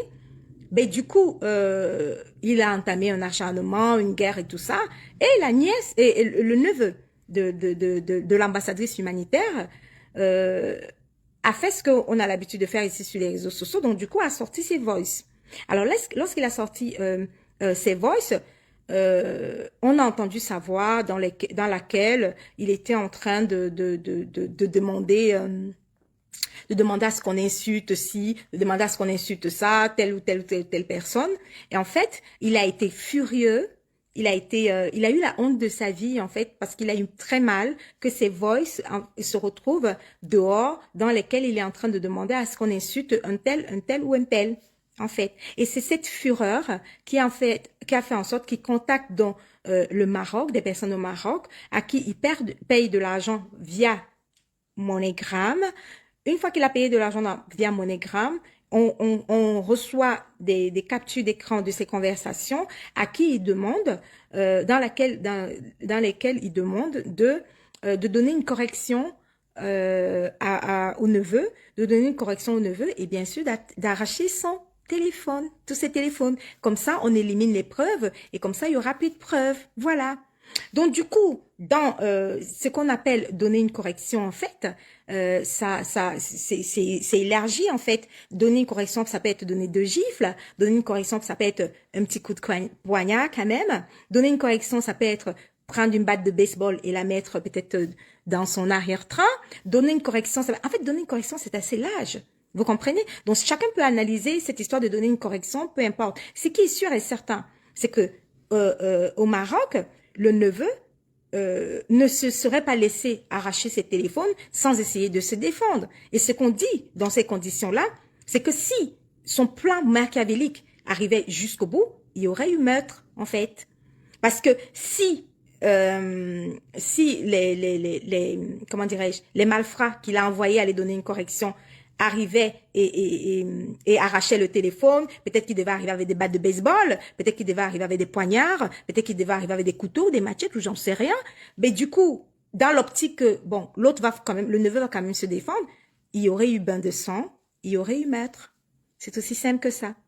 Donc, l'accusation d'avoir commandité un assassinat est réelle. Elle a déjà été prouvée plusieurs fois. On a prouvé ça plusieurs fois. Donc, du coup, merci Liliane. Donc, on a prouvé ça plusieurs fois. On a montré ça plusieurs fois. On a apporté les preuves comment dirais-je, de l'argent MoneyGram qu'il a envoyé. Son nom est sorti plusieurs fois. Donc, du coup, il y a des gens qui refusent d'accepter les preuves. C'est aussi simple que ça. Voilà. Alors, il y a des gens qui se disent que non, nous, on va pas accepter les preuves. Peut-être parce que de toute façon, même si on l'attrape avec un couteau dans la main, en train d'essayer de poignarder une femme, on préfère refuser de croire à ces preuves parce que on a une haine envers l'ambassadrice humanitaire. Donc du coup, nous on reste stoïque. Donc du coup, lui il est un saint. Il n'a rien fait. Si tu l'es, il n'y a rien à voir. Pourquoi? Ben, nous on déteste l'ambassadrice humanitaire. Donc de toute façon, même si il prend un couteau, il veut vous trancher la gorge, il est innocent. Par haine pour l'ambassadrice humanitaire. Voilà. Donc, c'est la situation dans laquelle on se retrouve. J'espère que j'ai été un peu claire là-dessus. C'est tout simplement un couple de racketteurs, un couple de gratteurs, un couple qui se retrouve désœuvré, car du jour au lendemain, ils ont perdu leur porte-monnaie magique, qui est la glutabose. Donc, ils sont prêts à tout pour essayer de gâcher tous ceux qui peuvent profiter de ce qu'ils ont profité de la glutabose, notamment, bien sûr, l'ambassadrice humanitaire qui a été embauchée dans le cadre de l'élargissement de son entreprise, dans le cadre de l'élargissement de son entreprise sur le volet humanitaire et sur le volet social. Ah! Le français de ça. Alors, il y a quelqu'un qui ose poser une question. Il n'y a pas de voice. Oui, il demande à ce qu'on fasse une correction. Qu'est-ce que tu penses des voices qui sont sorties là où ils demandent d'insulter tel ou tel ou tel? Ça signifie que si tu ne crois déjà pas à ça et que si tu ne crois pas aux captures d'écran, en fait, tu vas t'obstiner, en fait. tu as une obstination. En fait, tu es dans le déni. Moi, je ne cherche pas à convaincre ceux qui sont dans le déni. Hein. Ils ont leur raison. Tu es dans le déni, ben tu resteras dans le déni. Mais moi, je fais ma plaidoirie, je défends ma cliente. C'est aussi simple que ça. Parce que même si on t'apporte les voices, quand tu vois des captures d'écran, tu vois son nom, où il dit donne-lui une bonne correction et arracher ses téléphones, et que tu essayes d'être dans le déni pour mettre dans ta tête que ces captures d'écran ne sont pas à lui, eh bien, excuse-moi, même si on t'apporte les voices, tu seras toujours dans le déni. C'est aussi simple que ça. Parce que quand tu as déjà ton idée figée, moi, quand je me connais, je suis pas là pour te convaincre. Hein. Si tu restes dans le déni, tu veux rester dans le déni, tu restes dans le déni. J'ai pas le temps d'essayer de te convaincre. Je mettrai pas ma précieuse énergie en route pour essayer de te convaincre. Non. Si tu veux rester dans le déni, tu restes dans le déni. Attendez, je me retourne. Oh, en fait, mon jardin, il est, en fait, dans mon jardin que j'ai juste là derrière, à mon dos, vous allez voir, la vue, elle est super. Pourquoi? Parce que mon jardin, il est tout blanc. Il est recouvert de neige, en fait. Voilà. Donc, mon jardin, j'étais en train de jeter un coup d'œil, là. Il est tout blanc. J'ai vu le matin parce qu'il y a eu beaucoup de neige. Voilà. Alors, il y a Sidonie qui veut attirer mon attention. Comme je vous ai toujours dit, les filles qui sont idiotes, en fait, leur rêve, c'est d'attirer mon attention. Donc là, il y a Sidonie qui pose une question débile, une question bête, et qui dit, je vais te faire le plaisir de réaliser ton rêve, en fait. Je vais lire ta question, parce qu'il faut que je réalise ton rêve. Elle dit, qu'est-ce que vous faites sur les réseaux sociaux, les intellectuels de Facebook? Alors, je vais te répondre. Tu sais, tu as tellement l'habitude, tu es tellement médiocre, et on a l'habitude de te donner de la médiocrité, que parfois ça fait du bien en fait, que je t'apporte une petite pincée de culture. Tu comprends? Ça fait du bien en fait. Parce que si dans ton cerveau, on te donne à longueur de journée 90-95% de médiocrité, de débilité, de conneries. Tu demandes ce que les intellectuels font sur les réseaux sociaux? Eh bien, heureusement. Heureusement que je suis là. Heureusement que tu as eu, ça t'a donné l'occasion d'avoir un direct avec un français limpide, un français parfait, pour une fois dans ta vie. Maintenant, tu as au moins écouté un direct. Là où il n'y a pas eu des, je l'ai dit que, ça t'a pas fait plaisir? Ça n'a pas fait du bien à tes oreilles? D'écouter en longueur de journée les je l'ai dit que, tout ce qu'il y a d'un alphabet et de médiocre, et des idioties qu'on rencontre. Remercie-moi, je t'ai donné cette petite attention. J'espère que ça t'a fait du bien. Ça fait pas du bien aux oreilles? Hein? Parfois, ça fait du bien, tu vois. Que je te donne autre chose que la médiocrité que parfois j'ai envie de te donner. Parce que moi aussi, tu sais, lorsqu'on est intellectuel et qu'on est instruite, tu sais, nous, les intellectuels et les instruites, on a deux capacités. C'est-à-dire, on a la possibilité d'être médiocre et de vous donner du médiocre. On a la possibilité de vous donner de l'intellectuel. Alors que celles qui sont médiocres ne peuvent pas vous donner de l'intellectuel. Non. Donc, comme elles sont médiocres, elles vous donneront que la médiocrité. Mais nous sommes tellement instruites qu'on a la capacité de vous donner des trucs pourris, c'est-à-dire la médiocrité que vous méritez. Mais après, si on veut vous donner du bon contenu, comme ce que je suis en train de faire là avec un français limpide, sans tomber dans la bassesse, sans tomber dans les tes fesses, les ceci, les cela, tu as couché avec qui, tu es ceci, cela. Je peux terminer cette vidéo-là sans entrer dans tout ça. Parce que toi, ton rêve, c'est qu'il faut que j'entre dans tout ce qui est, on a dit que, je peux finir cette vidéo sans tomber dans ça. Et j'accroche le public et les gens restent. Excuse-moi, je sais, c'est les 10% de ceux qui en ont dans la cervelle, hein, parce que vu que 90% sont médiocres, au moins parfois, je peux servir quelque chose de beau aux 10% qui sont... Oui. Voilà. Alors, quand toi, tu me dis, qu'est-ce que les intellectuels font? Au risque de te faire... parfois, il faut te laver les oreilles, en fait. Parce que, jusqu'à preuve du contraire, Macron est bel et bien sur Facebook. Le président Macron est bel et bien sur Facebook. Il fait des lives Facebook, il est parfois interrogé sur Facebook. Il a une page Facebook. La présidence de l'Élysée a une page Facebook. Alors, il fait quoi sur les réseaux sociaux, lui? Donald Trump, à qui Mark Zuckerberg a chassé de Facebook plusieurs fois. Il est milliardaire, Donald Trump. Il est ancien président. Mais même quand il était président, même malgré tous ses milliards, il s'est accroché sur Facebook. Donald Trump l'a chassé, Mark Zuckerberg l'a chassé plusieurs fois. Il a bloqué Donald Trump plusieurs fois. Mais Donald Trump a dit, j'aime Facebook et je veux rester sur Facebook.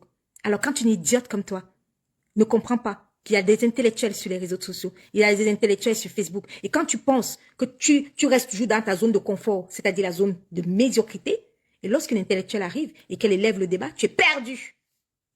Et tu viens écrire la question débile à laquelle, qu'est-ce qu'une intellectuelle fait sur les réseaux sociaux? Et il fait quoi Macron sur Facebook? Et Donald Trump, il s'accroche à Facebook, pourquoi? Même quand Mark Zuckerberg le bloque, il pleure, il dit qu'il veut revenir. Twitter a bloqué Donald Trump combien de fois?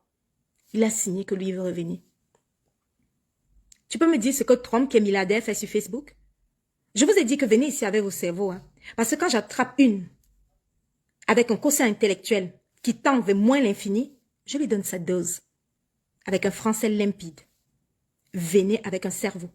Si vous ne pouvez pas venir avec un cerveau et vous n'avez pas les capacités intellectuelles, vous n'avez aucune culture de comprendre ce que je suis en train de dire, s'il vous plaît, allez là où il y a la médiocrité. Pourquoi vous souffrez en fait? Pourquoi vous avez besoin de souffrir pour venir écouter quelque chose qui n'est pas à votre niveau?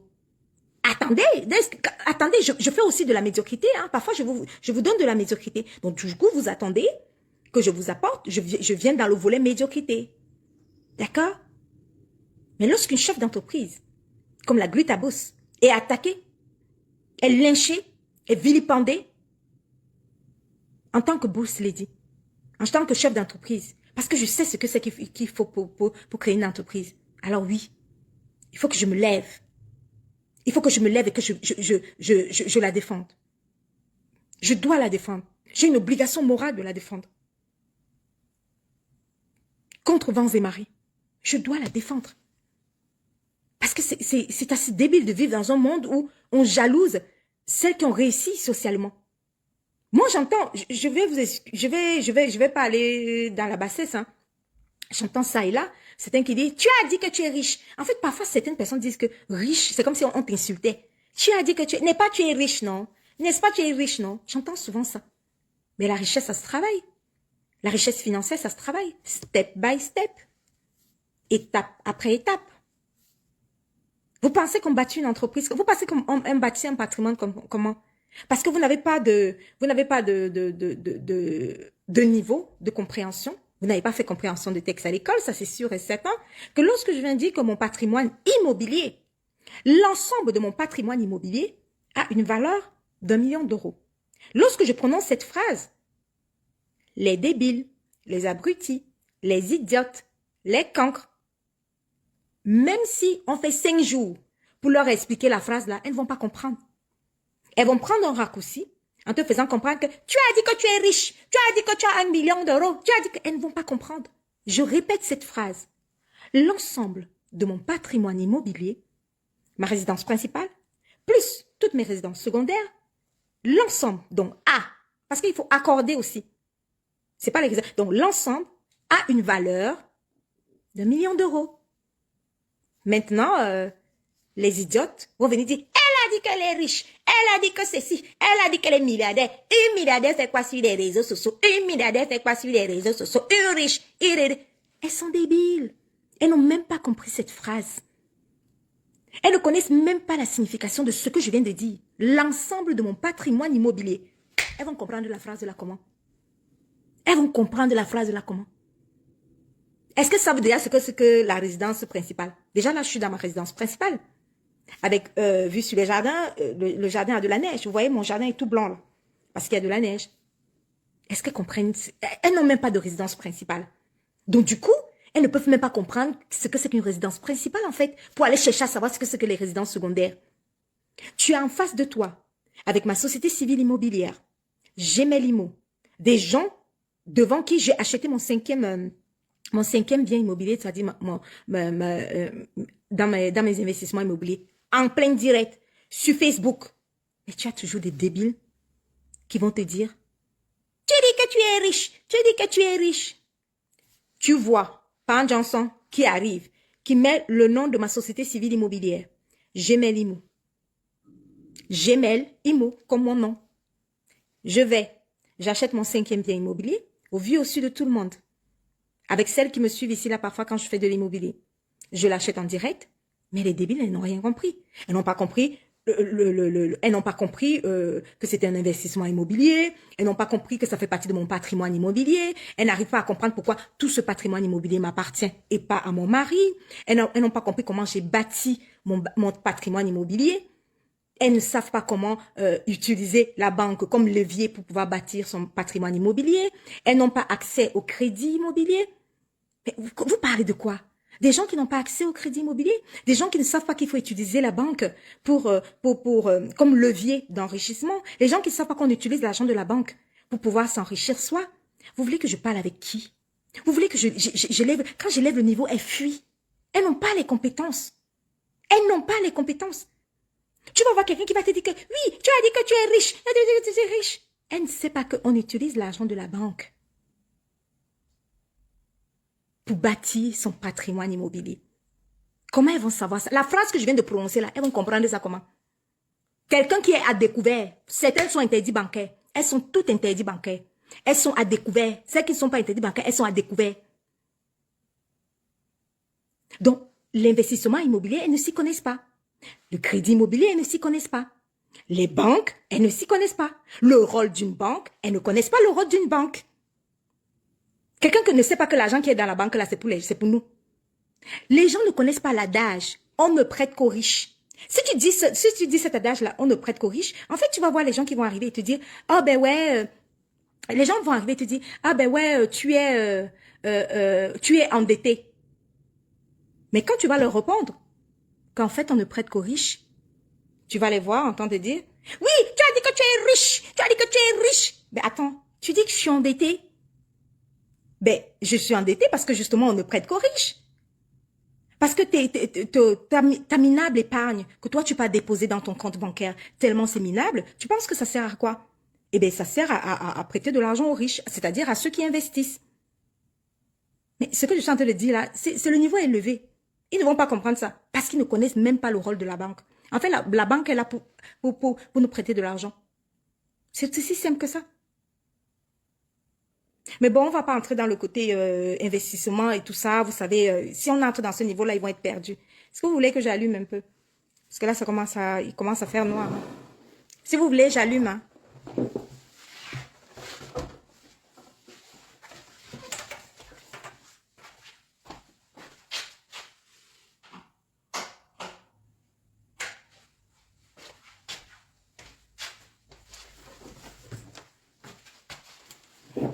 Voilà. Donc, comme vous avez pu le constater, mon jardin, dans ma résidence principale, est plein de neige.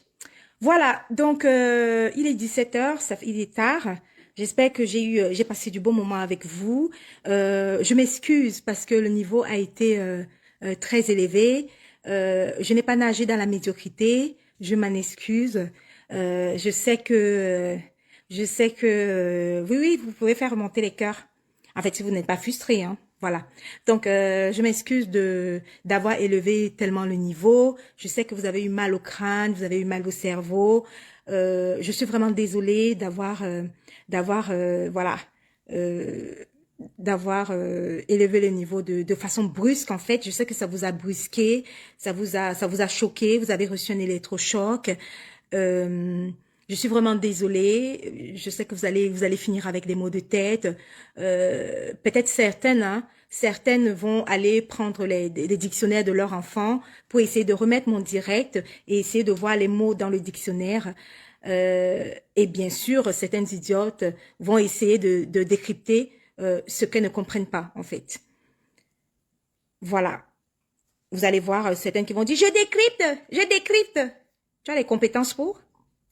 Tu as les compétences pour comprendre ce que je viens de dire là? Tu vas entendre quelqu'un qui vient dire « Je décrypte ». Voilà. Donc, je m'excuse de vous avoir brusqué comme ça en élevant le niveau. Et je sais que ça va faire souffrir plusieurs d'entre elles. Mais les médiocres, en fait, elles vont se battre, elles vont décrypter quand même. Voilà. Donc, je vais donc couper le direct parce que le direct a un peu été long et je vais revenir sur les sujets actuels un peu plus tard. La prochaine fois que je serai en direct, probablement demain. J'espère que vous avez aimé. néanmoins, je sais que ça fait mal aux oreilles d'élever le niveau comme ça. Merci pour les cœurs, merci à vous. Donc, je vais revenir demain en direct. Peut-être que si vous le choisissez, si vous voulez, je peux faire un peu du mrakata, un peu de, voilà, un peu de médiocrité. Je peux vous servir aussi de la médiocrité demain, si vous voulez. Parce que là, je sais que ça a créé un électrochoc. Quand c'est un peu trop élevé, les gens n'aiment pas. Et voilà, je pourrais éventuellement venir demain, vous servir de la médiocrité. Et puis, j'espère que ça ira. Voilà. Alors, Peace, tu vas décrypter. Pourquoi tu déranges Peace? Peace peut décrypter, elle ne décrypte pas pourquoi. Elle va décrypter. Elle ne décrypte pas pourquoi, elle va décrypter. Voilà. Donc, big up à toi, femme à femme, sur la plage Les Peureuses de la Toire. Bisous à vous. Et comme vous le savez, inutile de vous le préciser. Il y a mon fabuleux mari qui descend. En fait, mon mari est en télétravail à la maison. Mon mari a télétravail à la maison, là, pour aujourd'hui. Donc là, il descend. Tu descends prendre ton goûter, chérie? Oui. Ah ben, t'es en retard, il est 17h13. Généralement, toi, tu es organisé, genre, goûter à 16h. Tu peux me dire pourquoi tu es en retard? T'étais en conférence, c'est ça? Oui. Ah, d'accord. Ben, t'as 1 heure de retard. Voilà, nous sommes arrivés à la fin de cette vidéo. N'hésitez pas à nous dire ce que vous en pensez dans les commentaires, à nous donner vos avis tout en restant courtois. Prenez soin de vous. Au revoir.